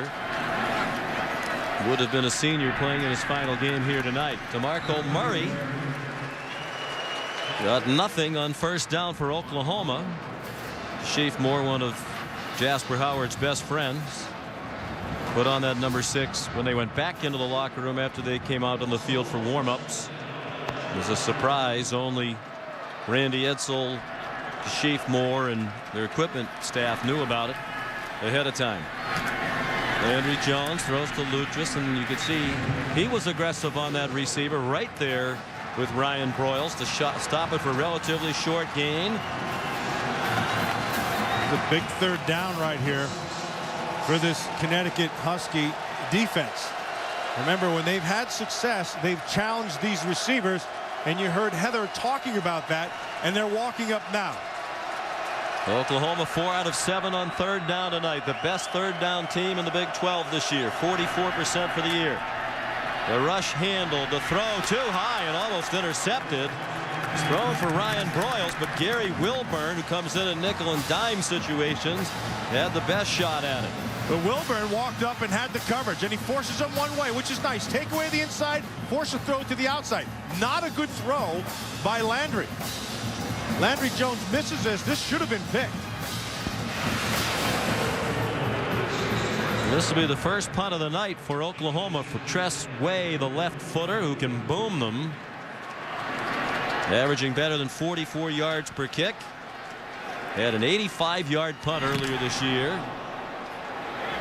Short and wobbly and bouncing sideways out of bounds. That wasn't his best. Line of scrimmage will be the 34-yard line, just a 34-yard punt. So now Zach Frazier. Not huge numbers, but he threw 1 or 2 other balls that might have been caught and could have helped him improve on the 10 for 16 for 73. Yeah, his receivers are going to have to help him. And what Heather was talking about, what Randy Edsall said about going to play action, well, they need to run the football before you can do any kind of play action. They're not going to honor any kind of play action threat if you're not running the ball. See Frazier looking toward the sideline. They've gone to more of that during the year. See if the coaches want to help change the play. Jordan Todman breaks tackles. They had one run of 19 yards late in the half, and that was about it. He finished the first half with 34 yards. That's 9 more for the junior, likely playing in his last game for Connecticut. In all likelihood, he'll throw his name in for the NFL. Yeah, and I talked to him about that, and he says he has his mind made up. He knows what he wants to do. And if he takes his talents to the next level, the one talent that's going to help him the most is his patience. He's a very patient runner. He's got good feet inside. Doesn't have exceptional speed, but he comes up with the yards when they're not there. 2nd and 2. Patience there. And bounced around the corner for a first down. It helped UConn in a variety of ways. If he can get it going, they'll fare better on offense and keep that Oklahoma offense off the field. You know, John Riggins used to always talk about this, the great Hall of Fame running back. It's called runner's patience. And you just have to let things develop and then believe what's going on in front of you. He does that well. Look out, Travis Lewis on a blitz, and Frazier threw it up for grabs, almost intercepted by DeMondre Hurst, who had better position for the ball than Michael Smith. Well, Lewis brings the pressure. He should have just thrown this thing away. He took a chance trying to get it back inside. But he has more all over. Now, he can't see him wide open because here comes the pressure. Travis Lewis told us he thought the Sooners would be ready to go tonight. They're tired of this and hearing about this BCS Bowl losing streak. Said everybody's fully in tonight. Jordan Taubman carries for a short gain. Travis Lewis said he thinks in previous years maybe some guys didn't take the bowl game seriously enough, the opponent seriously enough. Other guys might have had one foot in the NFL. Ryan Broyles didn't agree with that. Ryan Broyles said he thinks that NFL thing is just an excuse. When you're out on the field, you're not thinking about anything else but competing. I agree with Ryan Broyles. If you're not ready to play, that doesn't say too much for the next level, because you've got to be ready to play every week at an extremely high level. Huskies 4 out of 9 on 3rd down from midfield. 3rd and 9. Frazier zips one into traffic. Tony Jefferson broke it up. It was intended for Kashif Moore. Quentin Carter also there. Quentin Carter's always there. You throw to the middle of the field, Quentin Carter's always going to be there. And at that time, Frazier, he put some mustard on it. And he tried to force it into a really small window, and that window got closed because Carter was where he had to be. Here's Cole Wagner to the punt. And each team has had the ball once, and each will have punted once in the first 3 minutes of the second half. Broyles will let it go. A good decision. It'll come out to the 20. 20-10 Oklahoma, just underway in the second half here at the Tostitos Fiesta Bowl.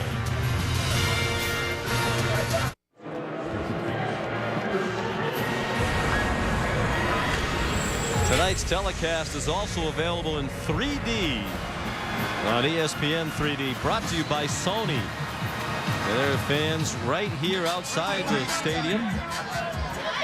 We're at a Bud Light viewing party, experiencing the latest technology firsthand. And if you haven't, try to find a way to get that done. Well, those are not 3D, I don't think. That looks like a bad Elvis, Oklahoman Elvis. They've traveled pretty well here. There's a lot of talk about ticket sales, but just about every seat we can see is filled. Landry Jones fires a little high, and it was Dwayne Gratz who had a pick six earlier, got a hand on it.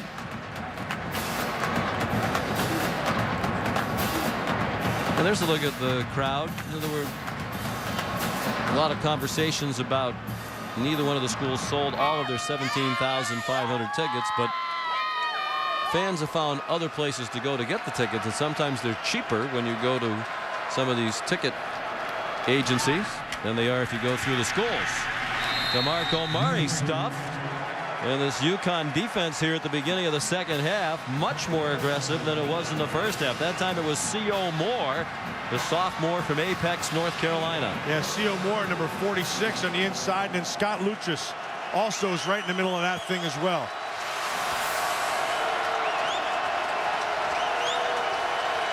And they force a 3-and-out.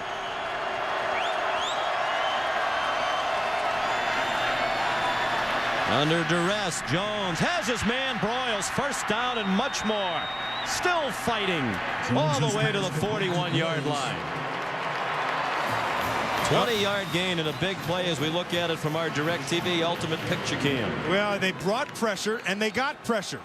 And then as Jones rolls to his right, the guy who falls down and beats him is Gary Wilburn, number 21. And now they have Kenny wide open. Cameron Kenny, touchdown, Oklahoma.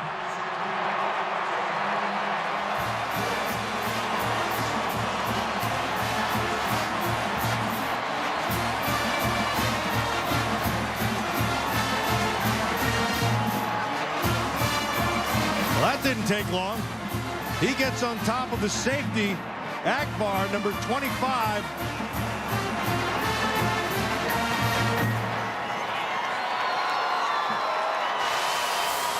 Stayed in bounds the whole way.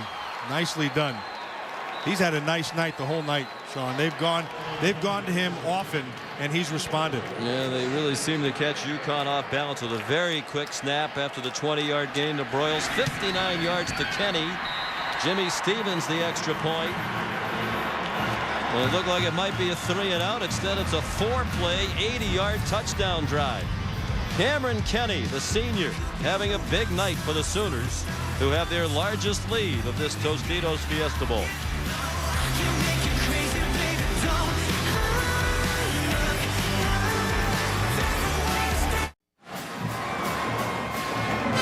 ESPN College Football, the Tostitos Fiesta Bowl, is brought to you by Tostitos Lay's Classic and Sun Chips. We make them natural. You make them fun. Progressive Insurance. Visit Progressive.com. DirecTV. Don't just watch TV. DirecTV. And Nissan, proud partner of the Heisman Trophy.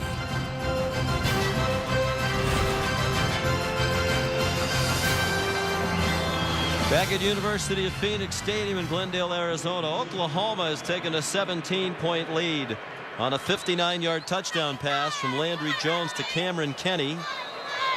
It's the third longest pass play in Oklahoma bowl game history. And Tress Way will kick off.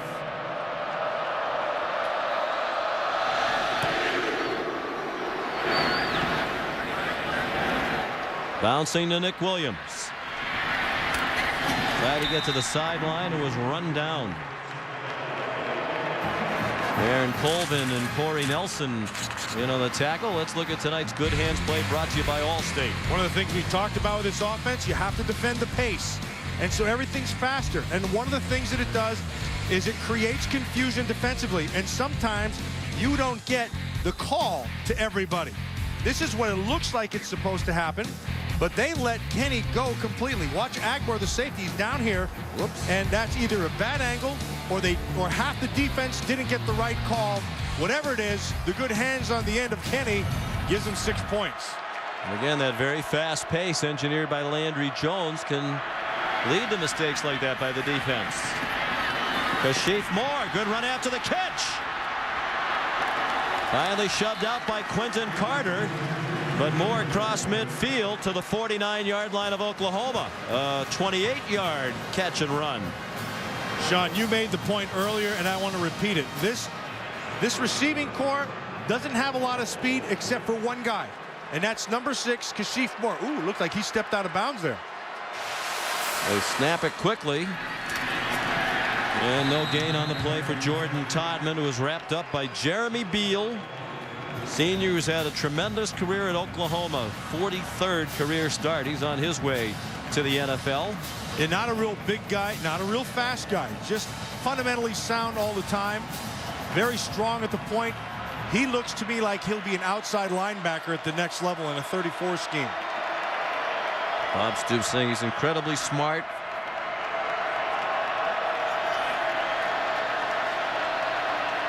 Second and 10 for Zach Frazier. And it's intercepted off the hands of his receiver. Jamel Fleming's going to go all the way. Touchdown, Oklahoma.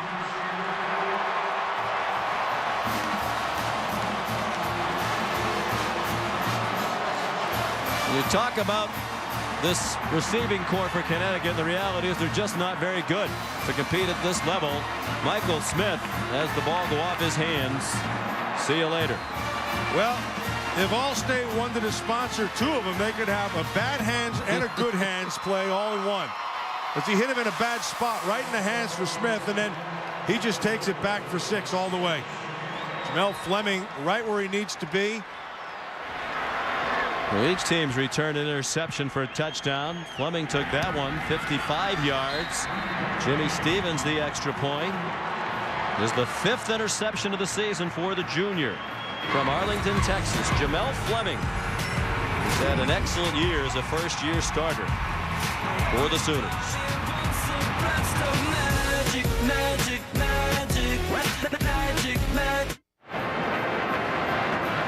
There's a look at the Coach's Trophy presented by Dr. Pepper. The trophy's been on a season-long tour. It's been stopping at key games every week.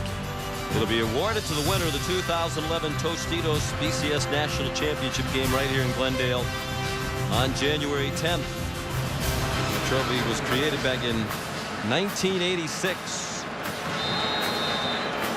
Not easy to hoist. It weighs about 45 pounds. That crystal football itself is about 8 pounds. I always worry about that football falling and breaking. Well, that's a good place to put it right now, right next to the field. Yeah, there. somebody can run it over. Tress Way kicks off again. 2 touchdowns in 1 minute and 11 seconds for Oklahoma. Robbie Fry. He has speed. Robbie Fry breaks free. Only one man has a chance, and they will not catch him. 95 yards. Touchdown, Connecticut.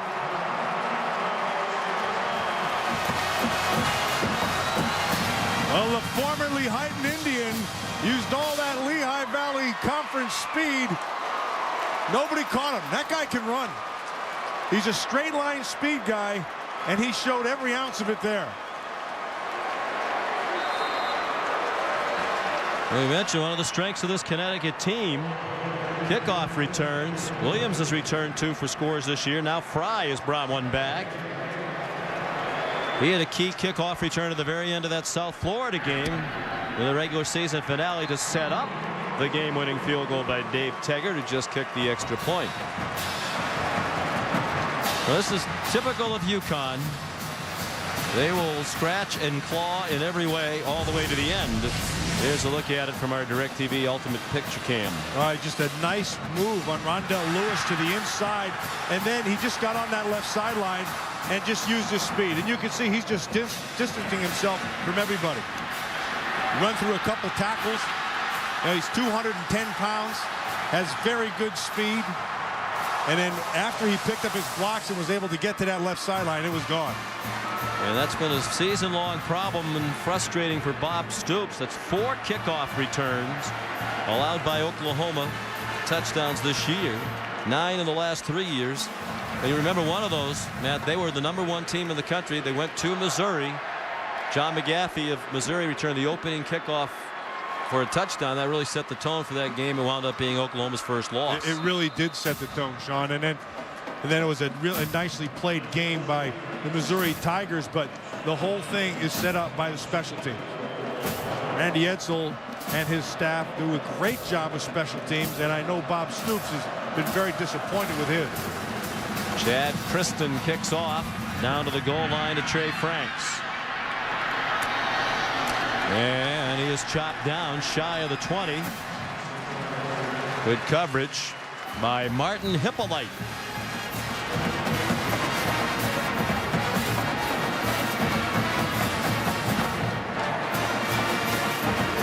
Let's check in with Heather Cox.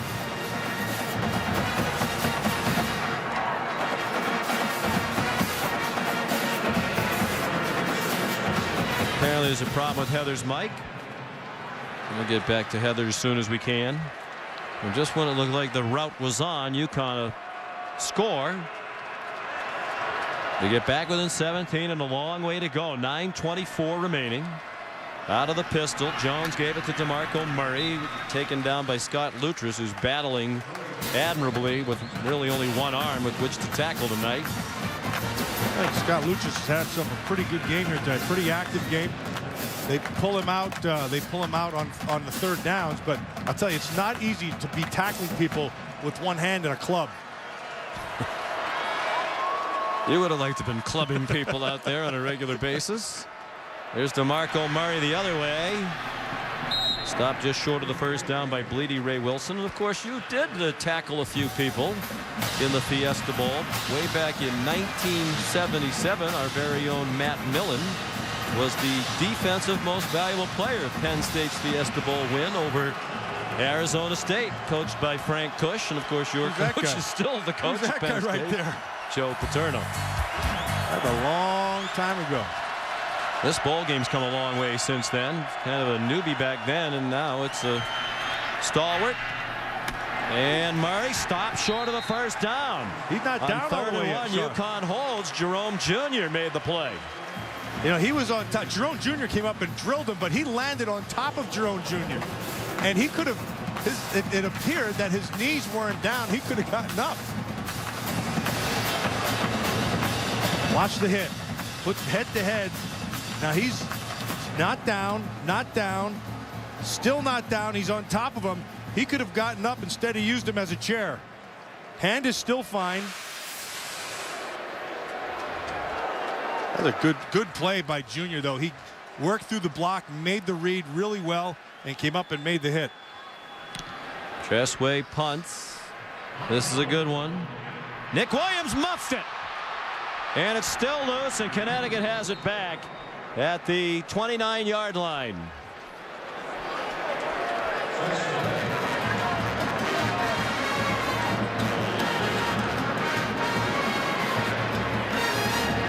A lot of fighting going on for that ball, boy.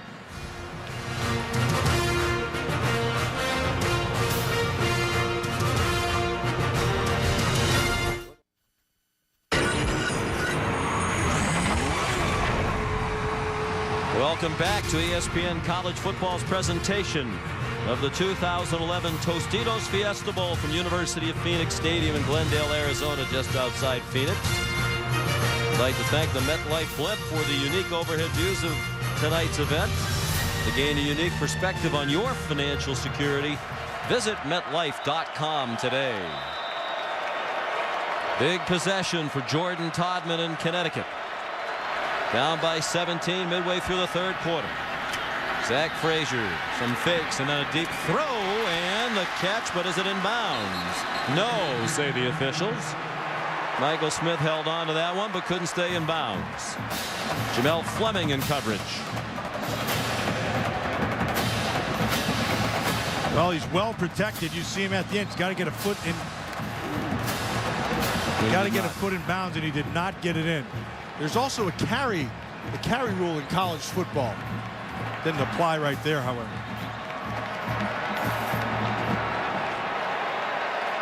Another good play by Fleming. Quentin Venables told us the cornerbacks were the question mark at the start of the year, but they both had terrific years. Jordan Todman starting to find more regular running room, but it is a UConn offense that is really in a slump. They haven't scored an offensive touchdown in more than 6 quarters.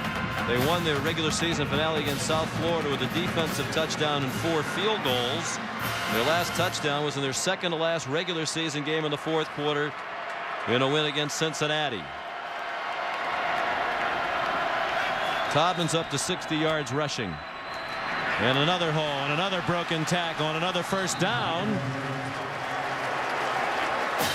13 yards on the run for Todman. Now he's at 73, and he does it the hard way. Just following.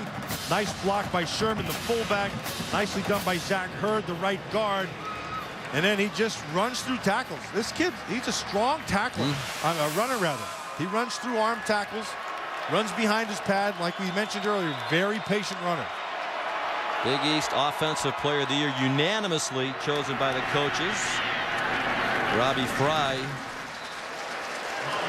is the runner, and he has about 5. And an interesting personal story for Jordan Todman as well. You're looking at Steve and Dana Cruz. They are his legal guardians. Steve Cruz was Jordan Todman's Pop Warner coach when he was 8 or 9 years old. And Steve's son, Justin, became Jordan Todman's best friend. Dumped off in the flat. It's the tight end, or the fullback rather, Sherman, chopped down by Jamel Fleming. So Todman stayed close to the Cruz family. He was living in a tough neighborhood. When he got to about 8th grade, his parents got together with the Cruises. They decided that Jordan would move in with the Cruises to go to high school at Dartmouth High School, really with an eye just toward graduating from high school. Then he had a prolific football career there, and it was a big bonus. He became a prospect. And he remains very close with the Cruises. He made the trip out here. Jeremy Beal makes the tackle on Todman. Jordan told us the Cruises really wanted to get here because of the snow in the east. They had to drive from Massachusetts to Baltimore, Maryland to get a flight. Flew from Baltimore to Detroit, Detroit to Phoenix to get here. And I think they were just told by somebody on TV, watching on TV, that they were on TV. The phone is ringing. Well, Steve was his Little League coach for the New Bedford Bears. Yes. And he followed him all the way up, so he's known him ever since he's 8 years old. Play action fake to Todman. Frazier needs to get rid of it and throws it away. It'll be third down. Here's Heather. I talked to the Cruz family before the game, and they were all just beaming and bursting with pride. Dana said it's hard to believe that she's here. She said it's surreal. I can't believe that that little 8-year-old boy that we took under our wing is playing in a game this big and maybe playing in the NFL next year. They're living vicariously through Jordan Todman. And that is the likely next stop. Of course, UConn produced Donald Brown, the Big East Offensive Player of the Year in 2008. Was a first-round pick, the only one they've had in school history, and he's doing well with the Indianapolis Colts. We asked Jordan Todman when we visited the other day, are we going to be having one of these meetings with you next season? And he just smiled and looked at us. Yeah, he said, what's for lunch? Yes. So he is almost certainly on his way to the NFL draft. He said he was going to announce his intentions right after this game. And good luck to him. Very nice young man. You can understand why the Cruises and his biological parents would be very proud of him because he's a terrific kid. You know, it's always impressive, Sean. I mean, you take a kid like Jordan Todman, and he understands the chance. He understands the people he represents. And he said there's about 25 people that, that go into the Todd Millions. Yeah, he called them the Todd Millions. Yes. But he knows, he remembers the Little League coach. He remembers the high school coaches. He remembers his teammates.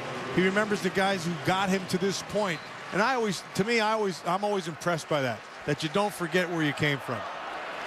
Jamel Fleming walks off. And they didn't go to the different high school to play football. You see that all over the country. I'm going to go play in a better football situation. This was to get him into a better school system. As he said, the football thing developing just turned out to be a big bonus. He wasn't sure before he made the move. He was in an environment where he was going to even be able to graduate from high school. What a great young man and a great story. Ronell Lewis is being taken to the locker room. Hybrid linebacker and defensive end, and Heather will find out what's the story there. 3rd and 7. Frazier's pass deflected and almost intercepted.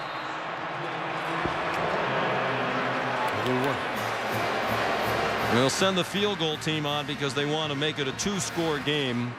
Right now they're down by 3 scores. Well, they came with the blitz inside. Now this gets tipped off the helmet of Jeremy Beal. But that was going to be a tough catch to Smith back inside. Jonathan Nelson almost came up with a pick. So here's Dave Taggart, who was the roommate of Jasper Howard last year. 38-yard try. He's 1 for 1 tonight from 37. He's a clutch kicker. And they're back within 2 scores. 5 minutes to go, 3rd quarter. Here's Heather. As you can see, Ronell Lewis is being carted off of the field on a stabilizing board. They've taken their time. They've been very cautious. They've tested his neck. Earlier, I did see movement in both of his arms and both of his legs, but since they've stabilized him to the board, they have not allowed him to move at all. They're going to take him back into the locker room for x-rays and further evaluation. As I mentioned, they're taking every precaution necessary, being very cautious. He is conscious. He is alert. He is talking. I will keep you updated as I get more information.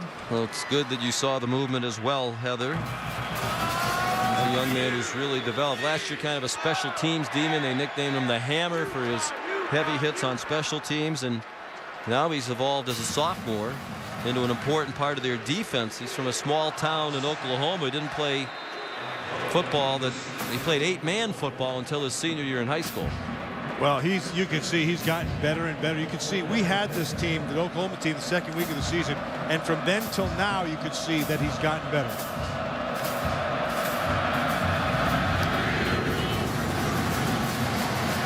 Chad Kristen kicks off. Brennan Clay will bring it out, the true freshman. Tripped up by Jerome Williams. Again, shy of the 20. The line of scrimmage will be the 17. Tuesday night, ESPN delivers the All-State Sugar Bowl. Terrell Pryor and the 6th-ranked Ohio State Buckeyes face Arkansas, the SEC. Ohio State is 0-9 all-time in bowl games against teams from the SEC. That's Tuesday night on ESPN. Two outstanding quarterbacks, Terrell Pryor and Ryan Mallett. Yeah, and what we don't see there is the running yards by Terrell Pryor. And I'm anxious to watch Mallett against that Ohio State defense. I think Mallett has a big-time arm, and I think Ohio State has a very good pass defense. And taking Lewis to the locker room, as Heather reported. Kenny Stills, an 8-yard reception. Now Jones after the fake. High throw over the head of Ryan Broyles. Landry Jones is a guy who's taken some criticism, less of it as the season's gone along, and he's continued to put up big numbers, but he still hasn't won over Sooner Nation entirely, which is hard to believe when you look at the performances. Thrown into the fire last year as a redshirt freshman when Sam Bradford was injured. But he's much more comfortable this year with a full year of experience under his belt. 3rd down and 2. Jones throws, broken up. Batted back toward the line of scrimmage. It was intended for Cameron Kenny. That was good defense. Good defense. Looked like it was Brady Way Wilson, number 5. Boy, that could have been an interception, and it could have been a completion back inside because it comes off of on the tip. They could have picked that up and still advanced it for a 1st down. Instead, it's incomplete and forces his 4th. Tress Way will punt for the 3rd time. Called him here in the 2nd half. This Connecticut defense has been excellent. Remember that one of the scores was by the Oklahoma defense in the 2nd half on the pick 6 by Jamel Fleming. And punt goes out of bounds at the 33-yard line. There's the offense the last 2 games. Still no offensive touchdowns. 2 interception returns for scores. The kickoff return tonight by Robbie Fry and 5 field goals from Dave Teggart. Joe Moorhead, their offensive coordinator, you can see him right here. And that is a patient man. He's a patient man. He knows what he has. He stays within the confines of what they're capable of doing. This receiving core is not the greatest receiving core. Jordan Todman's their offense. He's started to find some running room, starting with that carry late in the 1st half that went for 19 yards. He gets 2 there, tackled by Stacy McGee. It's no coincidence that he's getting a little more running room here in the 2nd half, and their offense has been moving the ball a little bit better. Because when he starts running, then the play action pass can come off of it, like Heather Cox said right after the half. And then there's those shots that he takes. Those are the ones they haven't been able to complete tonight.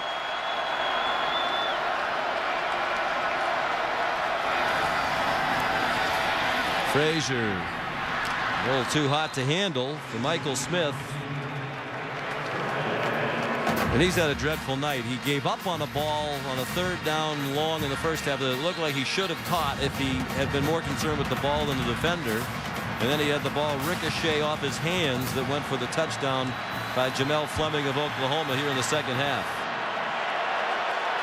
And they keep sending him inside. Zach Frazier loves to throw inside, and that's a dangerous place to be. You got to be really accurate to throw inside. Smith hasn't looked comfortable being in the traffic tonight either. 3rd down and 8. Can the offense make a play for Connecticut? Penalty marker down. There's been 1 penalty in the game, a 5-yarder against Connecticut. On the offense, number 63, 5-yard penalty, still 3rd down. And now another on Adam Masters, the right tackle.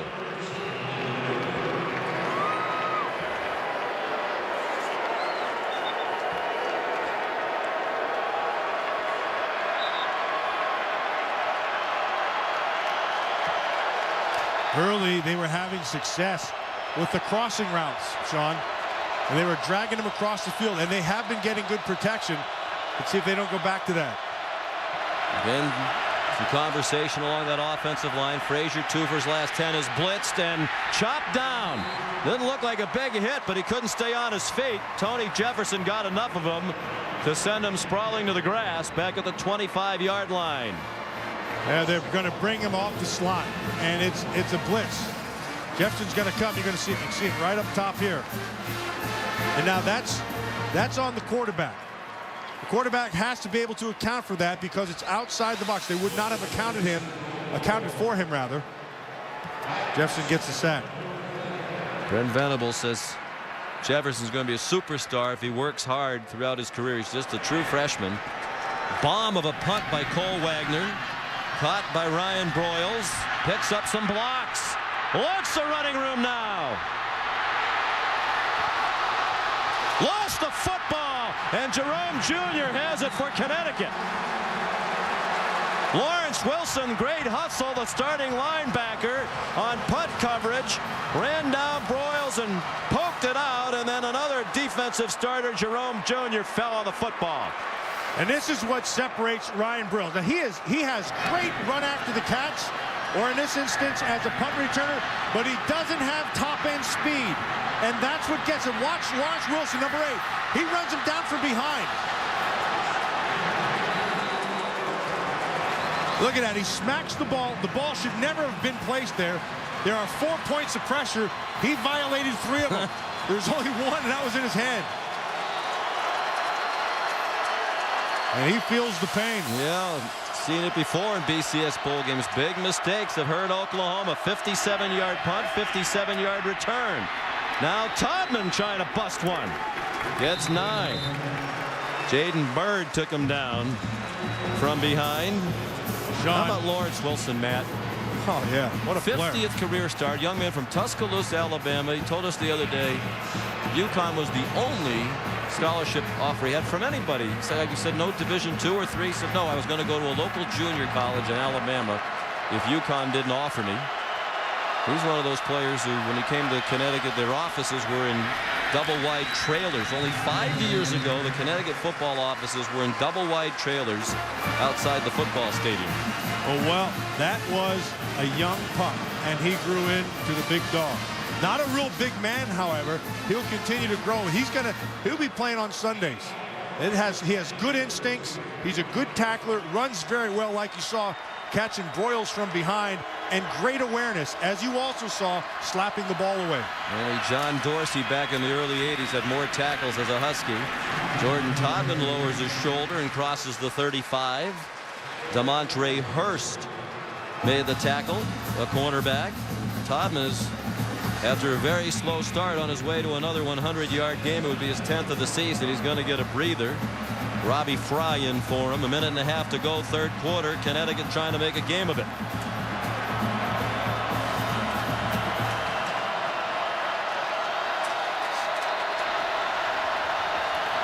Second and 7. Fry got rocks as he crossed the line of scrimmage. Tom Wart in there, linebacker, another freshman who will hit you, made the stop. Yeah, I like Wart when I watch him on tape. Now, he's an aggressive kid. He sees things really well, reads well, and he's a good hitter. Look at that, right where he should be. Look at it from our DirecTV Ultimate Picture Cam. Wart grew up in the United Kingdom. His dad used to do business over in the United States. Would bring him back inflatable footballs. He started throwing the footballs around at school in England. The headmaster said, those things are too pointy, you're going to hurt somebody. The family finally moved to the States when he was in the 8th grade. Another drop ball. This one by Ryan Griffin, the tight end, normally shorthanded. And that's a huge drop. It would have moved the chains on 3rd down. Instead, it's 4th and 6. And you can't blame the quarterback for that. Now, he's got to put a little mustard on this because it's inside. And he lets the ball get into his pads and bounces it out. And he's also, it appeared, taking his eye off the ball a little bit. I think this physical Oklahoma linebacker and secondary corps made an impression on some of these Husky receivers. Yeah, well, that's inexcusable. Yep. Yeah, I don't care where you got the ball's there. That's your job. Catch the ball. It's right on your chest. Oh, high snap. Good job by Wagner. So Broyles another chance. He muffed 2. in their win against Nebraska. Caught that one and spun to the 30. That time he did keep all 4 points of pressure. 40-yard punt, 6-yard return. Heather? Guys, I've just gotten confirmation that the ambulance staff is getting ready to transport Ronell Lewis to the nearest hospital. Now, I've been told that Bonner Australia Hospital is about 5 minutes away. That's where they normally take any NFL players that get hurt in the stadium, unless it's more significant, and then they'll go to Phoenix. But the ambulance is transporting Ronell Lewis for further evaluation. Any further update on what they think is wrong with him, Heather? No, they're obviously being very cautious and very quiet. Obviously, they'd like to talk to the family before they give out any other additional information, but they're all doing all the testing that they need to. They're certainly concerned with that neck area. All right, Landry Jones, thank you, Heather, to Kenny Stills for a first down to the 45. You know, to piggyback on what Heather was talking about, that's protocol. And the medical staff does a fantastic job. And so they get him on the board, and they strap him down. They don't want him to move. I was watching, and he was moving when they were testing him. Those were all good signs, but they're going to follow the protocol like they should, and they will do exactly what they're doing. And the fact that they're taking him apparently to the local hospital, not into Phoenix, is also good news based on what Heather said. You thought they were testing him originally for a stinger when he first got over there because they weren't grabbing his hands. End of the third quarter, Oklahoma, a 2-touchdown lead at the Tostitos Fiesta Bowl.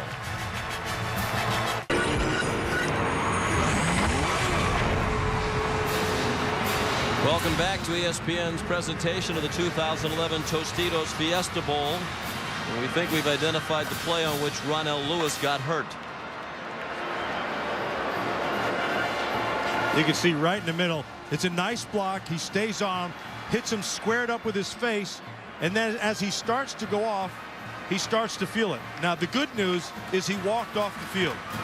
The bad news is that when they tested him, they must have had something or detected something that would merit the protocol that's been taken. Now that is good news that he walked off. Then they started to test him for a stinger. He has had back problems in the past, missed some time in the preseason with a bad back. So it's Oklahoma ball as we head to the fourth quarter. They lead by 2 touchdowns. Ryan Broyles, nice maneuvering after the catch. Out of bounds in the arms of Jerome Jr., but it's a first down to the UConn 43. You know, and if you notice at the end of that hit by Jr., the ball came loose again. I talked about 4 points of pressure. There's DeMarco Murray closing out a prolific career for Oklahoma. And the 4 points of pressure are your hand, the palm of your hand, your forearm, the crook of your elbow, and tight against your body. Those are the 4 points. On that punt return, he violated 3 of them. He just had it in his hand. Landry Jones on 2nd and 6 for Broyles again. And he's working on another big night. That's his 11th catch of the night. 129, adding to his own single season Oklahoma record. He's a junior, but he's setting all of the receiving records, and it might be his last game. He talked with us the other day about the possibility he could well head into the NFL draft. Well, like we've witnessed here tonight, his run after the catch or his ability to run in the open field, it sets him apart. Averaging 112 yards receiving per game. He's better than that tonight with 160. He was the target on that deep ball and was very well covered by Bleedy Ray Wilson. Bleedy Ray Wilson can run with him. And the thing that Broyles has been killing teams with this team here tonight has been all the underneath things, all the underneath routes. All these things that require speed to run away, he's not been able to get. Broyles has averaged 9 catches per game this year. He's now had 100 receiving yards or more in 12 of his last 15 games. He had a huge bowl game in the Sun Bowl last year, and they went over Stanford with 15 catches. DeMarco Murray, the intended receiver. That'll bring up 3rd down and long, 3rd and 10. They're on the fringe of field goal range, and any points here would be big. It would make it a 3-score game early in the fourth quarter.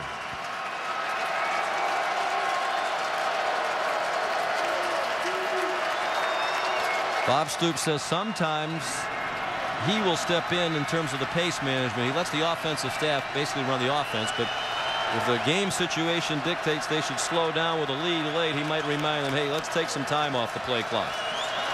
Because there wasn't an issue there because the game clock wasn't running. Pass is complete, but for a very short gain to the 30. The Trey Franks, Gary Wilburn chased him out. That would make it about a 47 or 48-yard field goal. And if they try it and make it, it would be the longest field goal of the year for Oklahoma. They've used 2 different field goal kickers. Jimmy Stevens has handled most of them. Patrick O'Hara has the stronger leg. They are going to stick with Stevens.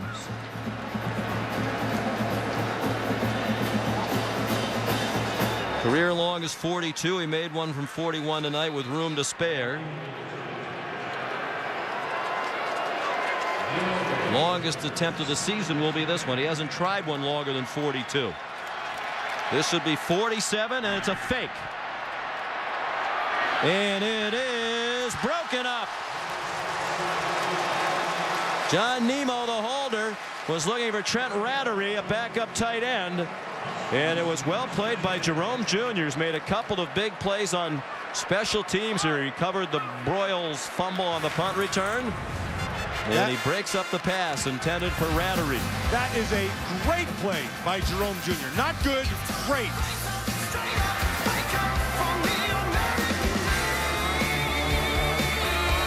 Randy Edsall realizes that play has kept his team in the ballgame.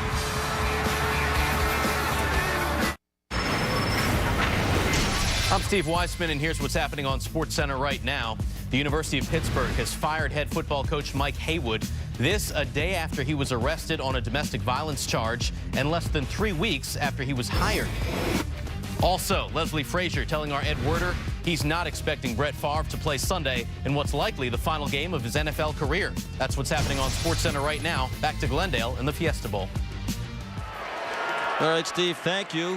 Here in Glendale, we just had a big play by Jerome Jr., starting safety for Connecticut, breaking up a pass on a fake field goal try by Oklahoma to keep it a 2-score game. The time's running out for this Connecticut offense. Zach Frazier, all day to throw, going deep down the sideline and too high for Todman. Let's go back and take a look at that fake field goal from our DirecTV Ultimate Picture Cam. I want you to watch both the receivers, and 15 and 32. That's Luchers 32 and Jerome Jr. 15. They're going to cross it. And Luchers tries to jump him to the outside. Here's his coverage to the inside. But Jerome Jr. stays on top of his coverage. The middle was wide open.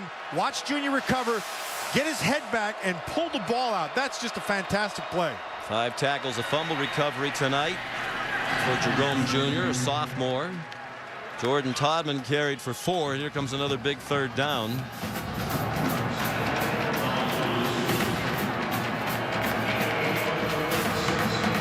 Well, Zach Frazier has not had an overwhelming night, but his receiving core, as you pointed out earlier, Sean, has not helped them. They have no playmakers. There have been some, there's one guy, Kashif Moore, 82 is the guy, or 6 rather, tonight. He has 3 catches tonight. Frazier throws. There's a play. Isaiah Moore taken down by Jonathan Nelson. 15-yard completion to Isaiah Moore. This offensive line from UConn has protected pretty well tonight. And they've given him time. That time he was able to stand there in the pocket. Step and throw mechanics were good. The ball's right where it needed to be to Isaiah Moore. Just his 2nd catch of the night and 15th of the year. They're 5 out of 14 now on 3rd downs. Not great, but that was a big one. Frazier after the fake throws short.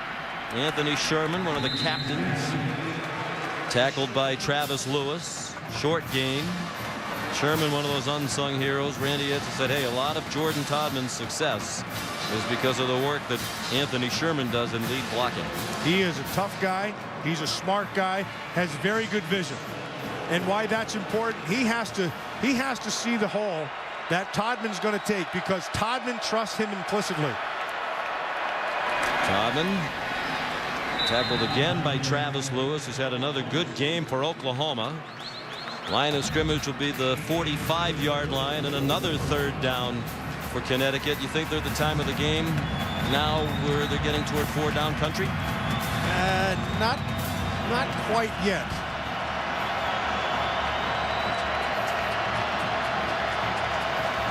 Although defensively, Sean, the key to managing the game, you have to read both sides. Defensively, they've played pretty well here in the second half.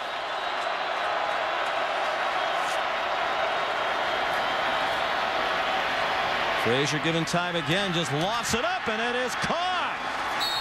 Now dropped. I guess he never fully had possession. Kashif Moore looked like a receiver was finally going to make a big play tonight for Connecticut, but he couldn't hang on with Nelson and Hurst in coverage. He goes up and he has control. Oh, and then Nelson batted it out. And then it was a battle because it hadn't hit the ground yet until the very end. Oh, there it's on the ground there. Yeah. Yep. Good work by Jonathan Nelson. And a good effort by Kashif Moore. So here's Wagner. Randy Edsall decides to punt. Try to pin them deep. Broyles lets it bounce and out. Fields it and gets walloped out of bounds. At the 12-yard line by Ryan Griffin. Landry Jones will have the ball. A 2-touchdown lead. 11-14 to go when we come back to Glendale, Arizona. ESPN College Football, the Tostitos Fiesta Bowl, is brought to you by Tostitos Lay's Classic and Sun Chips. We make them natural. You make them fun. The G Series, Prime, Perform, Recover. The Touchdown Big Box, only at Taco Bell.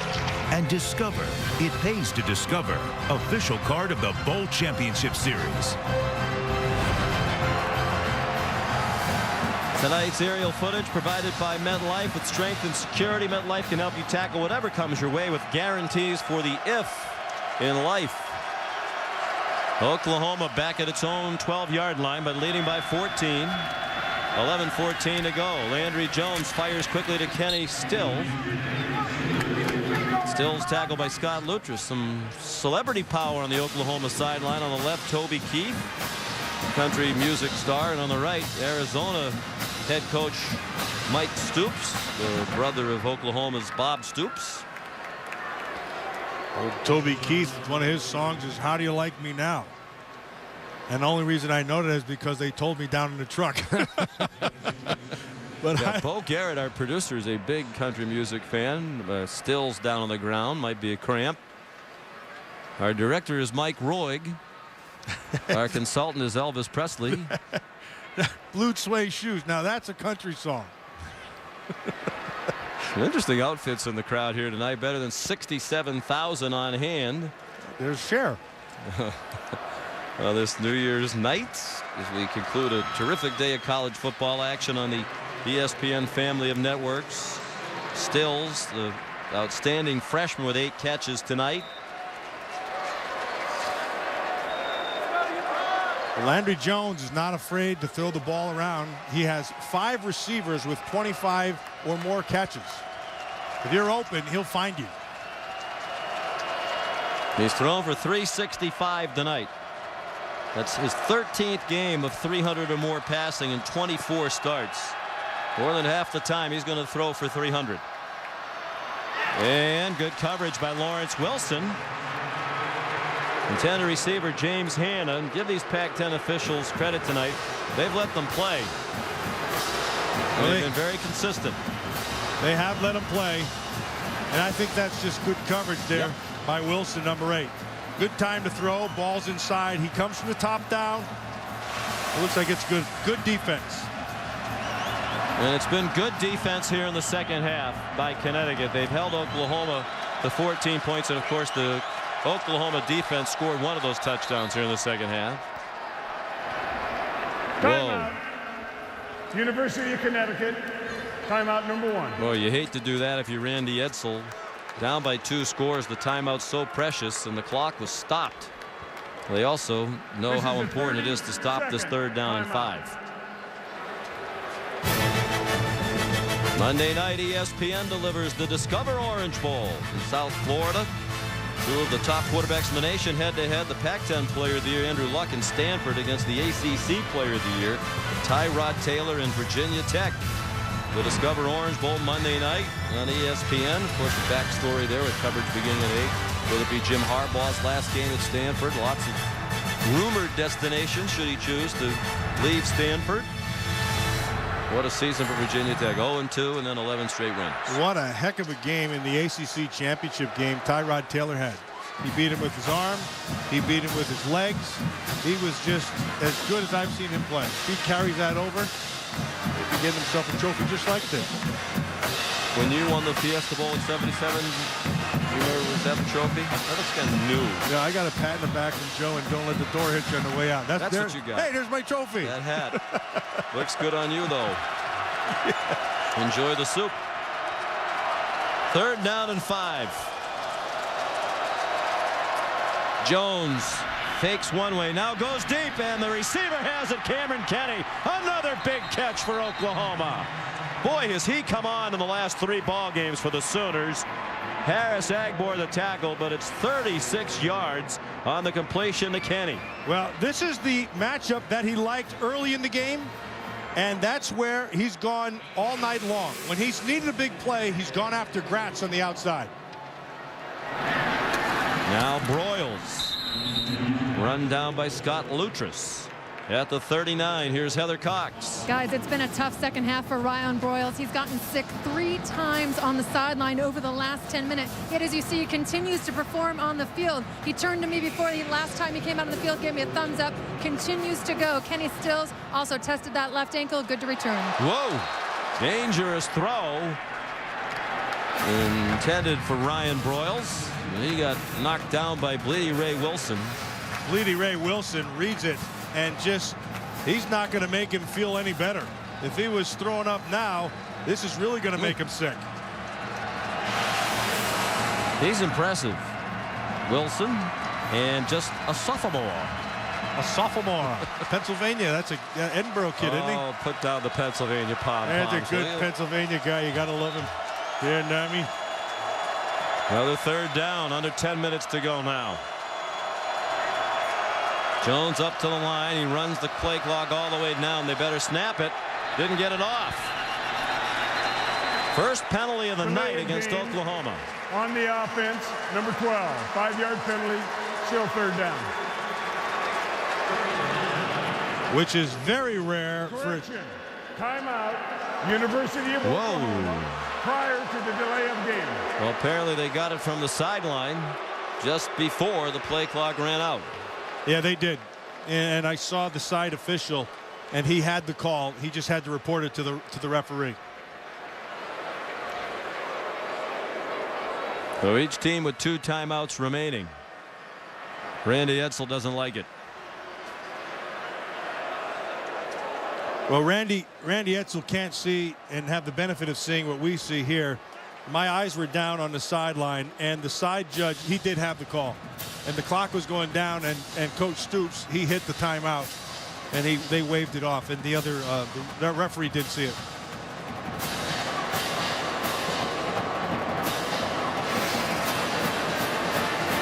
Yeah, he's watching the clock, and so he's yelling at it. See, he's yelling down the sideline, and he had it. Well, you see the official had trouble getting the whistle in his mouth. That might have been part of the problem. Well, he should have put that hot dog away. Because there was no whistle sounding. I mean, that's why I think everybody in the stadium thought it was just delay a game. He had a hard time getting the whistle up to his mouth. Jones up to 408 yards passing now. Throws over the middle and caught by Trey Franks. Another huge 3rd down conversion for Oklahoma. And it gets them in the field goal range as well. C.O. Moore made the tackle after a 20-yard play. And another timely throw to just a freshman on the inside. And again, he beats Gratz to the inside. And Franks, like I said, just a freshman. Boy, they have some talented young players here. And Connecticut had to call a timeout as they had a player, C.O. Moore, who was just running to get back on defense. But down by 2 touchdowns with 9.5 to go. They've burned 2 timeouts on defense. Looked like Randy Esso wanted to strangle himself with that cord for a second, but I think it was just a tape issue. Timeout.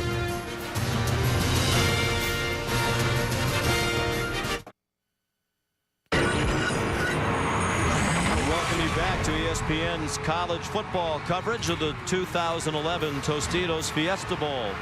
There's the problem for Moore. He couldn't get his shoe bag on. Yeah, so you have one of three things. You get it fixed, get off the field, or get a timeout, or take the timeout. They chose the timeout. So he has the shoe back on. It's 1st and 10 Oklahoma at the 20 of Connecticut, already leading by 14 points. DeMarco Murray slides up the middle for 7. Lawrence Wilson made the tackle. Well, Landry Jones has set an Oklahoma bowl game record. 428 yards passing, breaks his own record. He had 418 in the Sun Bowl win last year against Stanford in a shootout. He has a chance for the overall school record tonight, which he shares with Sam Bradford. The most quarterbacks ever thrown for in any game at Oklahoma is 468. Jones did it this year at Oklahoma State. Sam Bradford threw for 468 once too. And Murray has the first down inside the 10 to the 7-yard line. And what a career he's had, with the injuries, a lot of stops and starts in his career, but at the end of the day, he's their all-time points leader. He's their all-time touchdown maker. He's their all-time leading receiver among running backs. 50 touchdowns, that's rushing, but he has 65 total.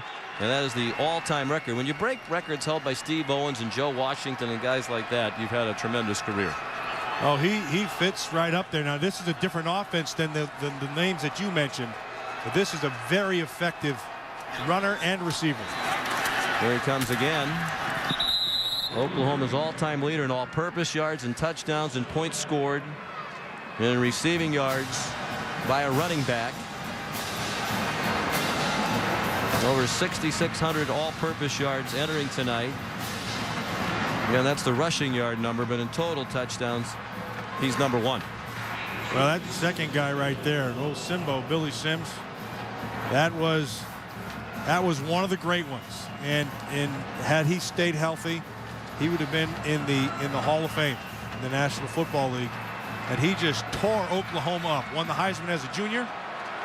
And they've had some great runners here at Oklahoma. DeMarco Murray doesn't have to take a back seat to any of them.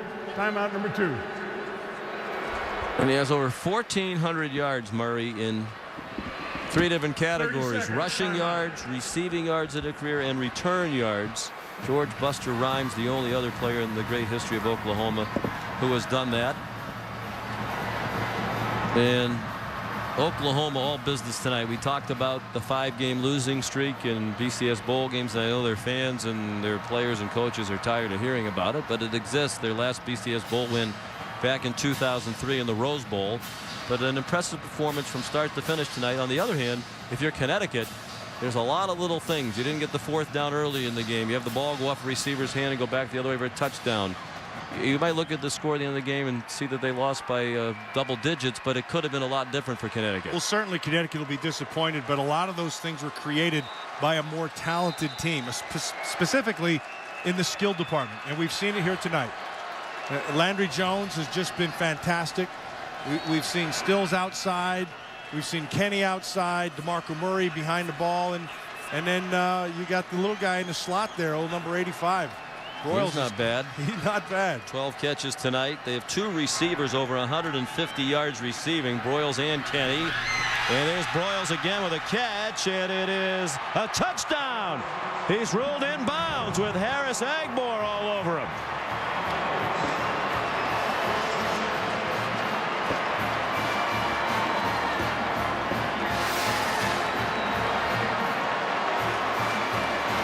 Yeah, he got the foot down. He did.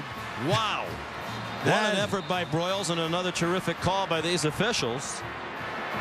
That foot's down and it's in bounds. They're going to review it, but that's going to stand. He has possession all the way to the ground. Wow. Did you see the position of both officials? Right where they had to be, right on the end line. One coming down the side from the sideline, You'll see him coming from the left side of your screen. There's the foot inbounds. Yeah, he's in all the way, and he has control all the way through the catch. And here comes the official there. And then behind him was the other official. He was standing and had his eyes right on it, right down the line. Well, Ryan Broyles tonight, if it stands, and we certainly expect that it will, has 13 catches for 170 yards and a touchdown in what might be his last game. He's a junior. He now has 247 career catches, over 3,400 receiving yards, and 35 receiving touchdowns. All of those are Oklahoma all-time records, and he could have another year at Oklahoma if he wants to. 17th career 100-yard receiving game. Firm play results in a touchdown. Young man who got off to a difficult start was arrested, involved in an episode of a gas station. He got free gas, was charged with theft. And he had a couple of long heart-to-hearts with Bob Stoops. Said, you know, there's two ways this can go. You're going to clean it up or you're going to be out of this football program. And to his credit, he's cleaned up his act. We've talked to him a couple times. You're a very likable young man. Oh, very much. Great personality, effervescent, has a big smile. You know, he's just one of those guys you kind of like to be around. Once committed, actually a couple times committed to Oklahoma State. He kept going back and forth during the recruitment. Finally settled on his hometown universities from right in Norman. Ryan Broyles. Extra point good by Stevens. 21-point game here. When we come back, we'll preview the BCS National Championship game on January 10th between Auburn and Oregon.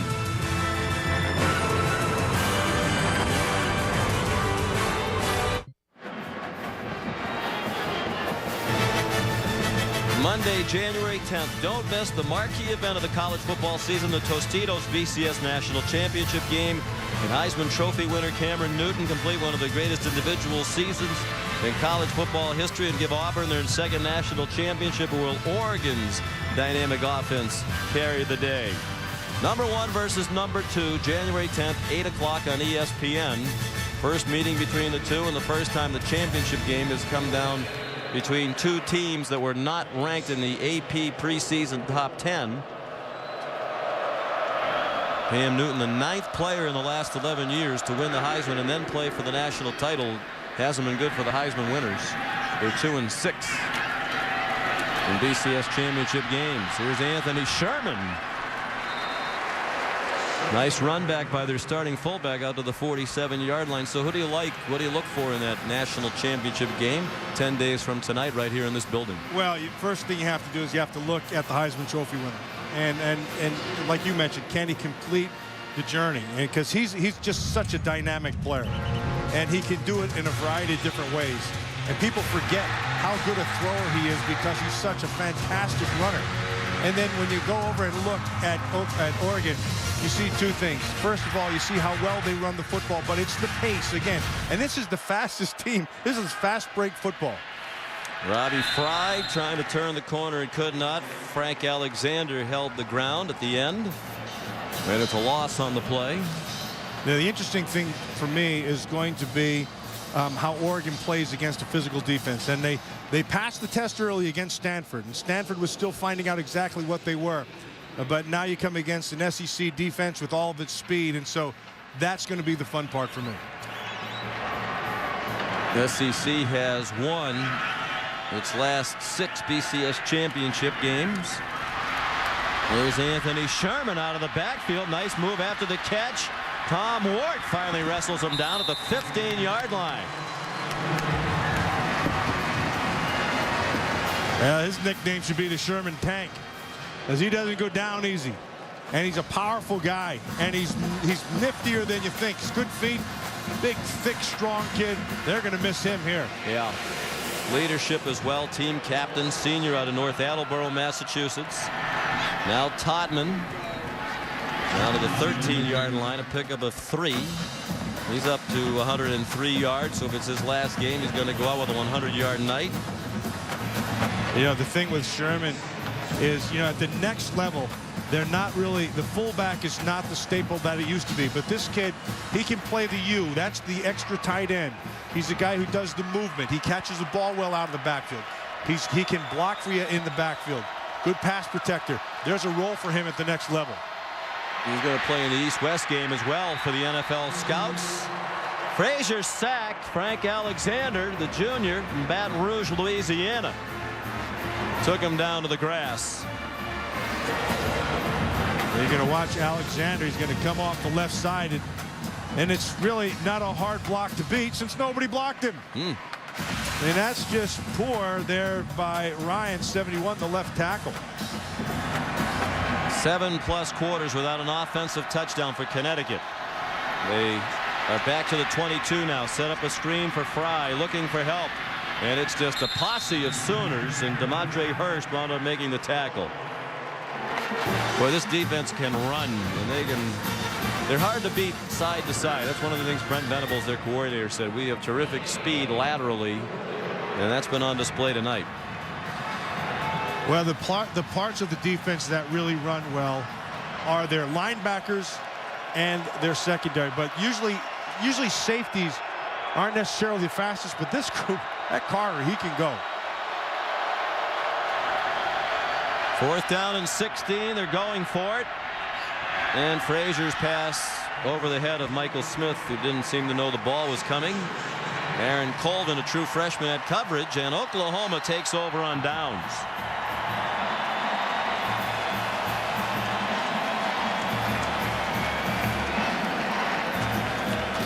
Well, Sean, if we go back to the beginning of the game, we said a few things had to happen for Connecticut to be able to win. We said something good had to happen early, and that didn't. In fact, it went the other way on them. They were down early, 14 points. Then we said they had to be physical, and they had to be physical in their offense and defensive lines. And Oklahoma handled them on both sides of the ball. And then Todman had to have a big night, which he did. And then Frazier had to have probably his best game, which he didn't. And again, the receiver corps did very little to help. Marco Murray. Tough run. Harris Agbor made the tackle. And if we go back to the beginning of the game and look at what was talked about for this Oklahoma team, all of them came through. We talked about the triumvirate, the 3 players who had to play well for them as there's a flag down. But DeMarco Murray, he came through. Landry Jones. After the play, personal foul on the defense, number 15. 15-yard penalty, first down. That's on Jerome Jr. And then the last one, of course, is Broyles, who's just had a fantastic night. And we talked about Landry Jones and his quick release, and that was evident, as was his accuracy. And then Murray, the balance that he had between catching the ball and running the ball. He showed that all night. And then, oh, by the way, there's this kid named Broyles. He's pretty darn good. He can beat you catching the ball. He can beat you running after the catch. This is a really dynamic offense. The 4th career 400-yard passing game for Landry Jones, and that adds to his own school record. And again, he's only a sophomore. A sophomore. And the weather's not even chilly. No, the weather not chilly for college football. Oh, Keith Jackson, he was just the best, wasn't he? Harris Agbor limping off. They were short-handed at safety tonight. Mike Lang, who started a lot of the season, didn't make the trip due to academic issues. Well, Agbor stepped in as the starter. Played a pretty solid game here tonight. And, you know, it's going to be, in all likelihood, a loss for Connecticut. But a pretty good effort. You know, they hung in there. It looked like they were going to run out of the building early. They were down 10 at the half. They had a chance to make a game. If it could never quite get that big play or two to really put the pressure on Oklahoma. Well, but it's the Big East that's taken a lot of abuse. And once again, if you look at the record this year, the Big East is going to be 3-2 even after this loss in bowl games. And year in and year out, the Big East has a winning record in bowl games. You know, I think people who dog the Big East should go watch some of the tape of that conference, because I'm telling you, I've watched a bunch of tapes for this game, and you watch that West Virginia defense, you watch the South Florida defense, and there's some teams there that are physical and can run.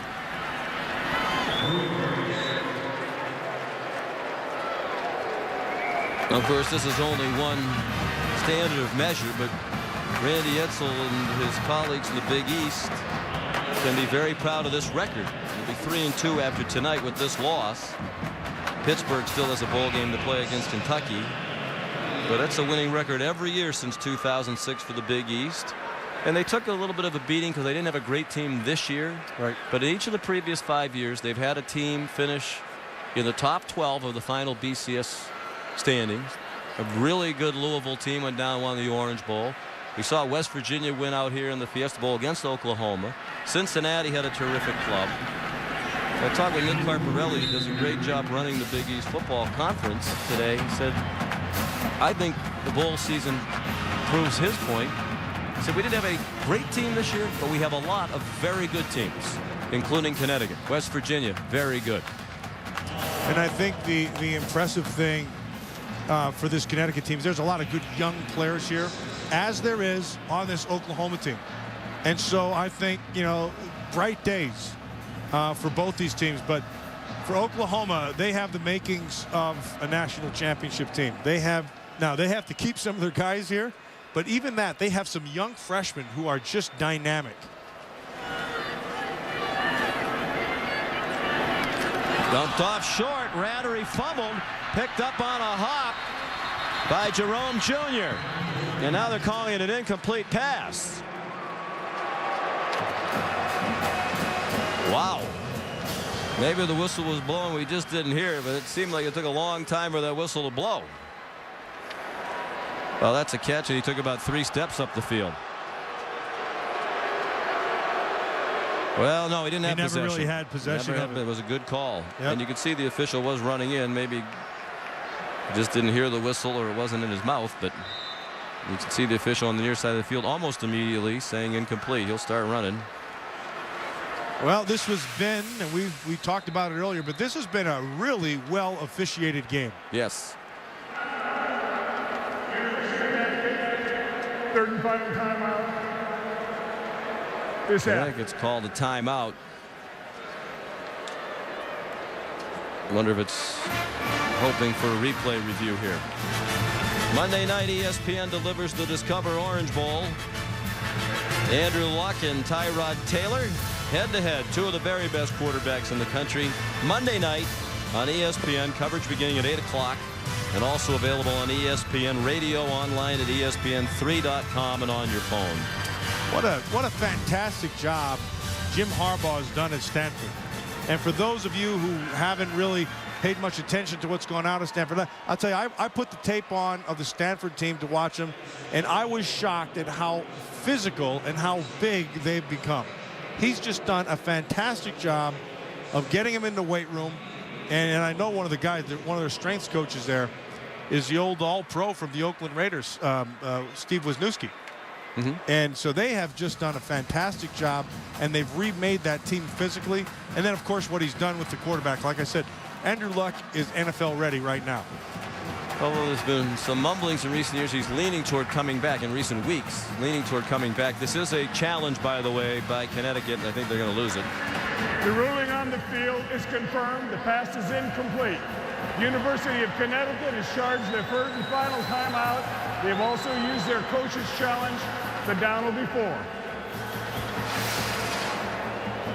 Yeah, he never has possession. Ball is rolling around. Looked at a quick glance like he caught it and turned up the field, which he never caught it. It'll be interesting to see what happens with Jim Harbaugh. Yes. If that Michigan job would come open, and they, of course, took a beating today, if they would want to go after him. Well, you would think they would want to go after him if they're going to make a change. Dave Brandon said he wanted to wait for the end of the season. He's the athletic director of Michigan, to evaluate the entirety of the season. Well, if the coach was trying to save his job today, it wasn't the kind of performance by the team that was going to help his cause. Way's punt is down to the 7-yard line. It was a tough day all the way around for the Big Ten. Florida sent Urban Meyer out a winner with a victory over Penn State. Michigan had its worst bowl loss ever against Mississippi State in the Progressive Gator Bowl. Alabama annihilated Michigan State. Mark Ingram, a couple of scores. Northwestern rallied. They were way behind, made it respectable, but lost to Texas Tech. And then Wisconsin, in an exciting Rose Bowl game presented by Vizio, went down to TCU. So 0 for 5 today for the Big Ten. Fitzgerald's a good coach. The more I see his teams play at Northwestern, the more I watch him, he's really good.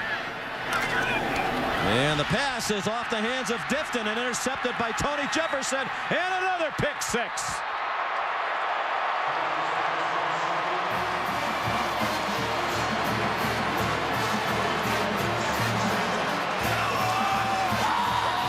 Two interception returns for touchdowns for Oklahoma tonight, and both of them hit Connecticut receivers. This one returned 22 yards by Tony Jefferson, the true freshman. Well, it's in his hands, but it's also a good defensive play on the backside. He didn't quite get the number, and then just a nice job of taking it back by Jefferson. His second interception of the season. He's out of Chula Vista, California, in Southern California, San Diego area. Jimmy Stevens makes it 48-20.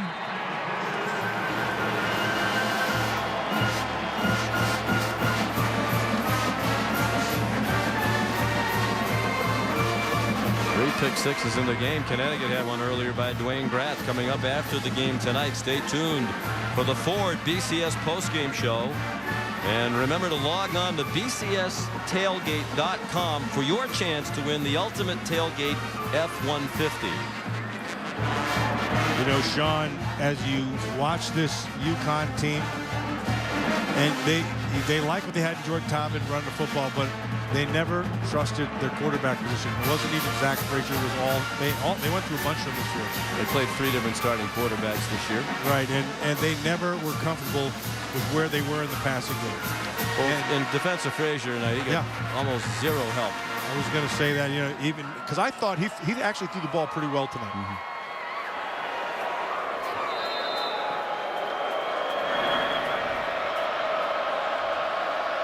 Best way to kick off again. Bounces one down the field. Anthony Sherman again to the 32-yard line.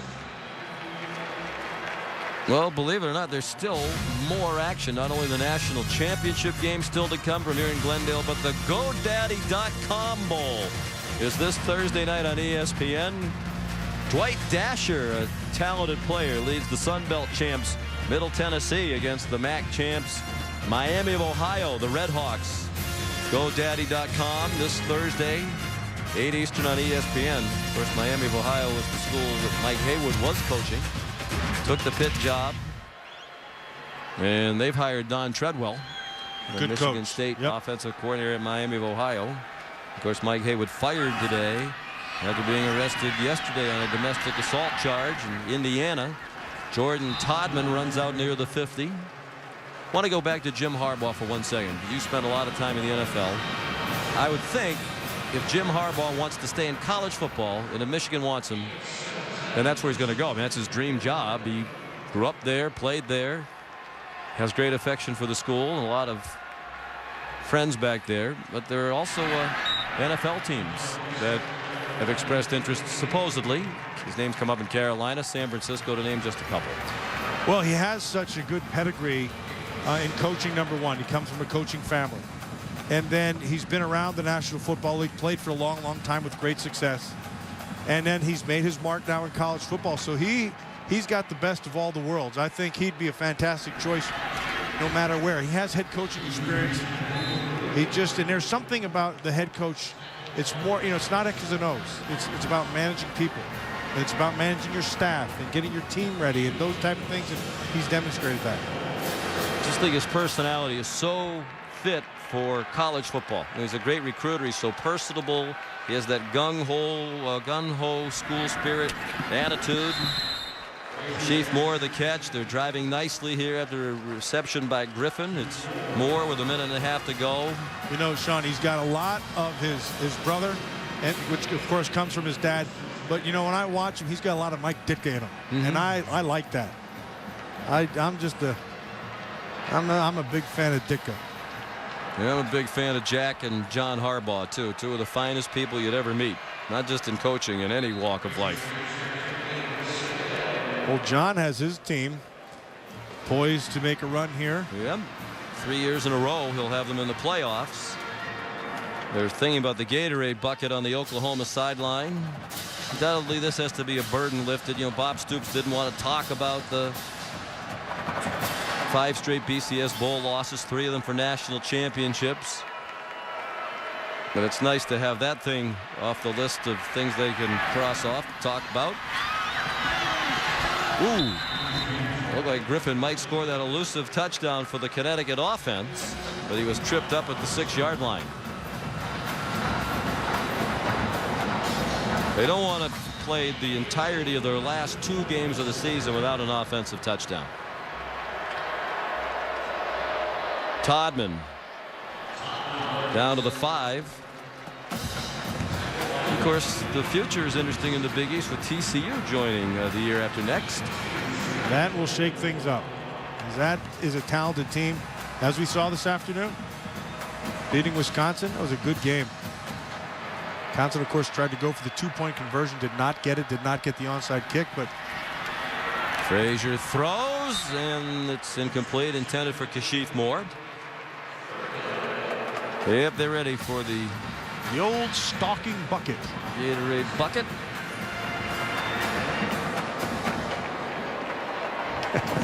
Always, here's the key in college football. Always get 2 departing seniors to dump it on your coach. Never use an underclassman. If you're an underclassman and he don't like the cold, you ain't playing next year. Well, Beal was offside. And think back to the story Bob Stoops told us earlier in the year when we were out there for the Florida State game. On the defense, number 44 across the neutral zone, threatened the offensive formation. Half the distance to the goal, still 3rd down. So he got the job. His plan was go back to Gainesville, get his personal affairs in order, but then he started recruiting, started putting together their staff. He barely got back to Gainesville, running around. He was very happy as the defensive coordinator at Florida. When he finally got back to Gainesville a couple weeks later, he said to one of his best friends, "I think I've ruined my life." Exactly. But it turned out to be just the opposite. He's working his way toward legendary status at Oklahoma if he isn't there already. Jordan Todman didn't quite get to the end zone. We said it's hard to think of him as 50 years old. I didn't realize until we got ready for this game that they've had a lot of young coaches. Webb Wilkinson, Fairbanks, Switzer, all were 35 or younger when they became the head coach at Oklahoma. Todman stopped on 4th and goal. So they cannot get that elusive touchdown. And they can get the not so elusive coach with the Gatorade bucket. He'll take it. They've waited a long time for that in the BCS game. Yeah, that was smart. See, Mensick's a senior. He dumped it on him. He's a Mensick candidate. He's a Mensick guy. That's right.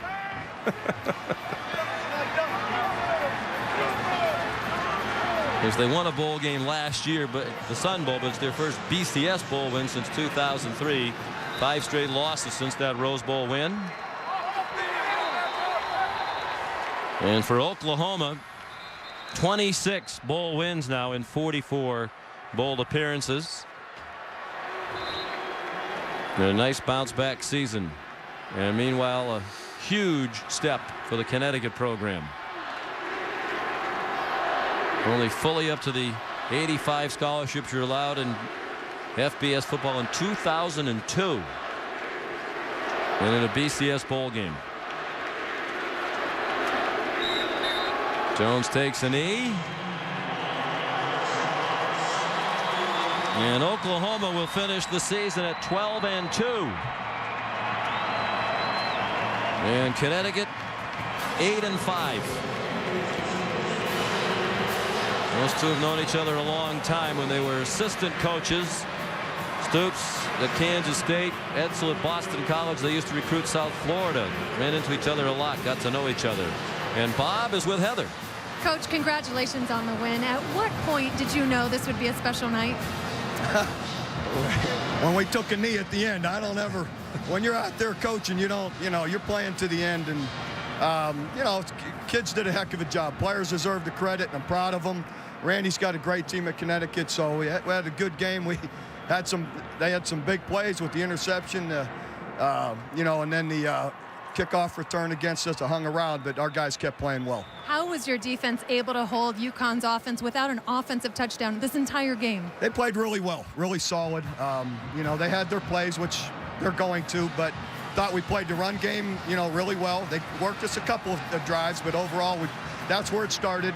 And then, we got some big turnovers and got pressure to them. Coach, this is your first BCS Bowl win in 6 tries. How much is there a feeling of relief and redemption right now?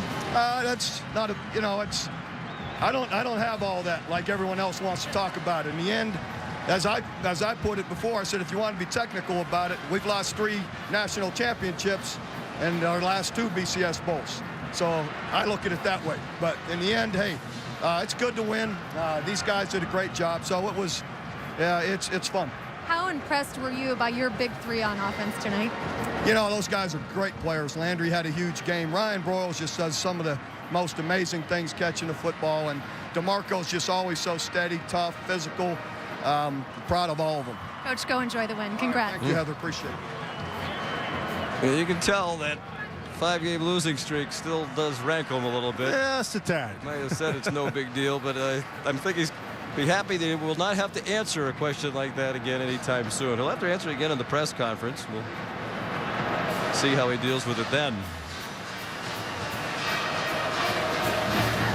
Well, Heather asked him about the big 3, and they were huge tonight. Jones threw for 429 yards, an Oklahoma Bowl record.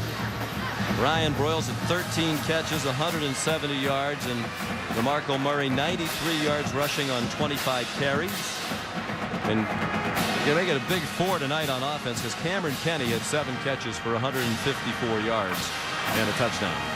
Well, he had a lot of help. You had Trey Franks, the wide receiver. You had Stills on the outside. And again, I'll go back. We know what the big 3 could do. They're a lot more talent here, and they're young, and they are going to be around for a while. There's a reason why they were #1 earlier in the season. Here's Heather.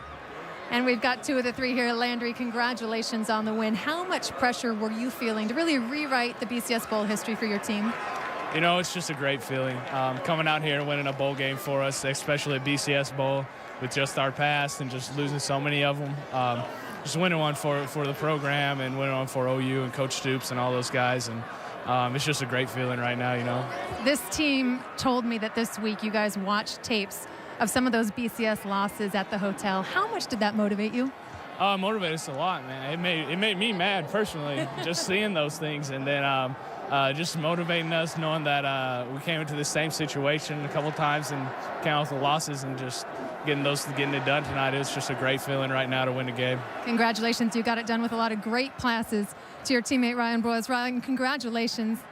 Is this your last game in an Oklahoma jersey? It's not time for me to decide yet. I'm soaked up on this win. Enjoy this night with the guys. What type of message were you trying to send to the team, to everybody watching out there about Oklahoma football? It's redemption. It was about time we get a win. Just going to soak on this win, and we're looking forward to what comes. And you made it look easy, despite the fact that I saw you actually get sick on the sideline several times throughout the evening. How did you persevere? Just put my body on the line for this team. Football is a physical sport, so I know it's all about the team.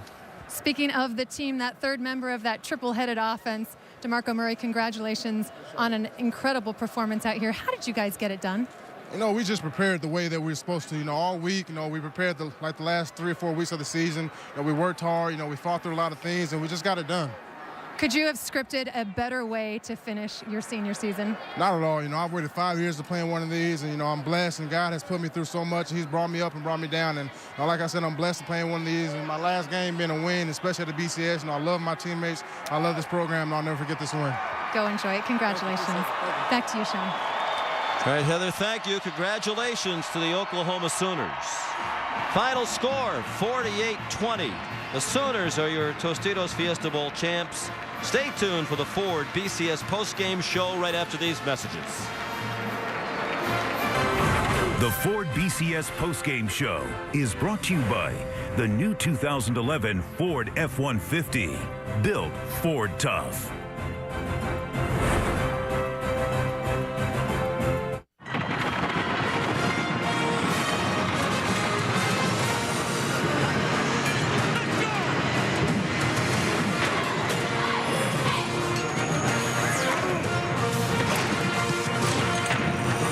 Welcome to the Ford BCS postgame show.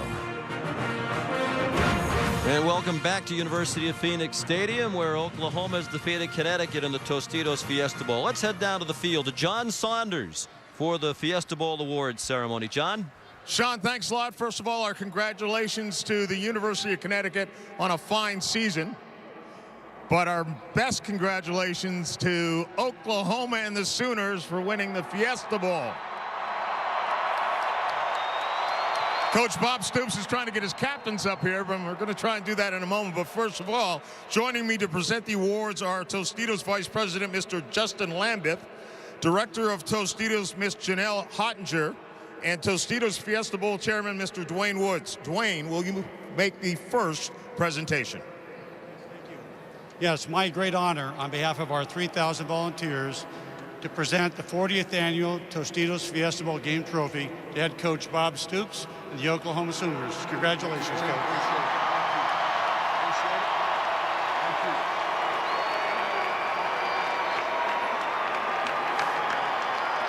Bob, we talked to coaches before the game and some of the players, and they were so intense. They felt that the last couple of times you were here, you didn't have the knockout punch, and so you went to Sugar Ray Leonard and Muhammad Ali. Yeah, we wanted to come in with a fighter's mentality. We've been watching some good boxers through the years, and so they did a good job fighting here tonight. It was interesting because this was typical Bob Stoops football, a great offense and a dominating defense. Well, I was proud of the players. They sure deserve the credit. You know, both sides of the ball really did play well all night. Offense moved it, run and pass, and defense didn't give up a touchdown the entire night. It's pretty special.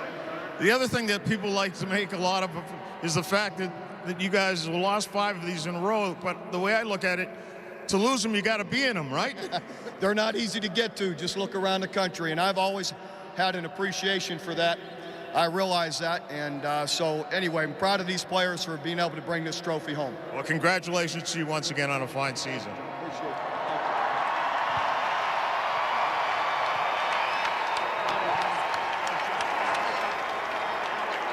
And time now to hand out the Defensive Player of the Game award to Jamel Fleming, who had an interception return for a touchdown and 7 tackles, one of 2 interception returns for touchdowns your team had, did not give up a defensive touchdown in the game, or rather an offensive touchdown in the game, and made that last second stop as well. How important was that to you guys? Oh, really important. We played all hard, played hard as we could this whole game, and we're just happy that we came out with a W.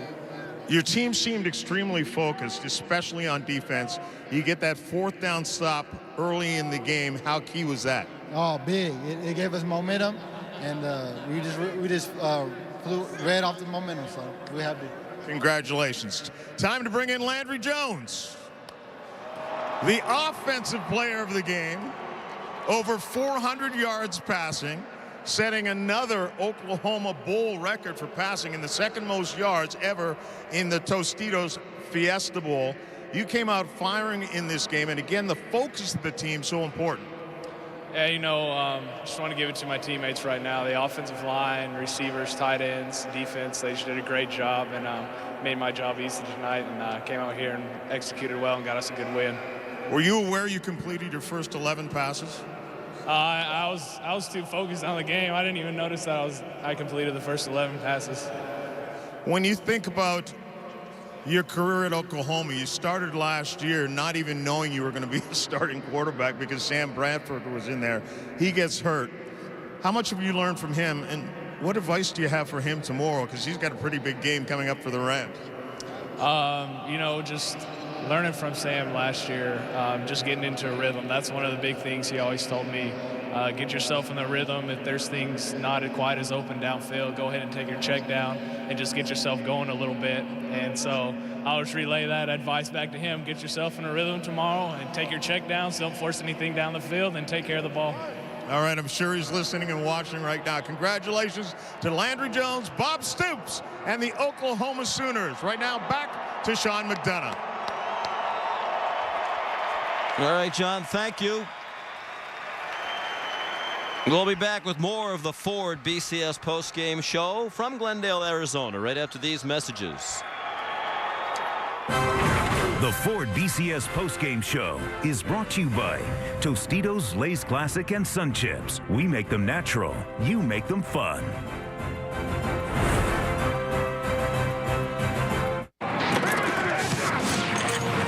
Welcome back to the Ford BCS postgame show.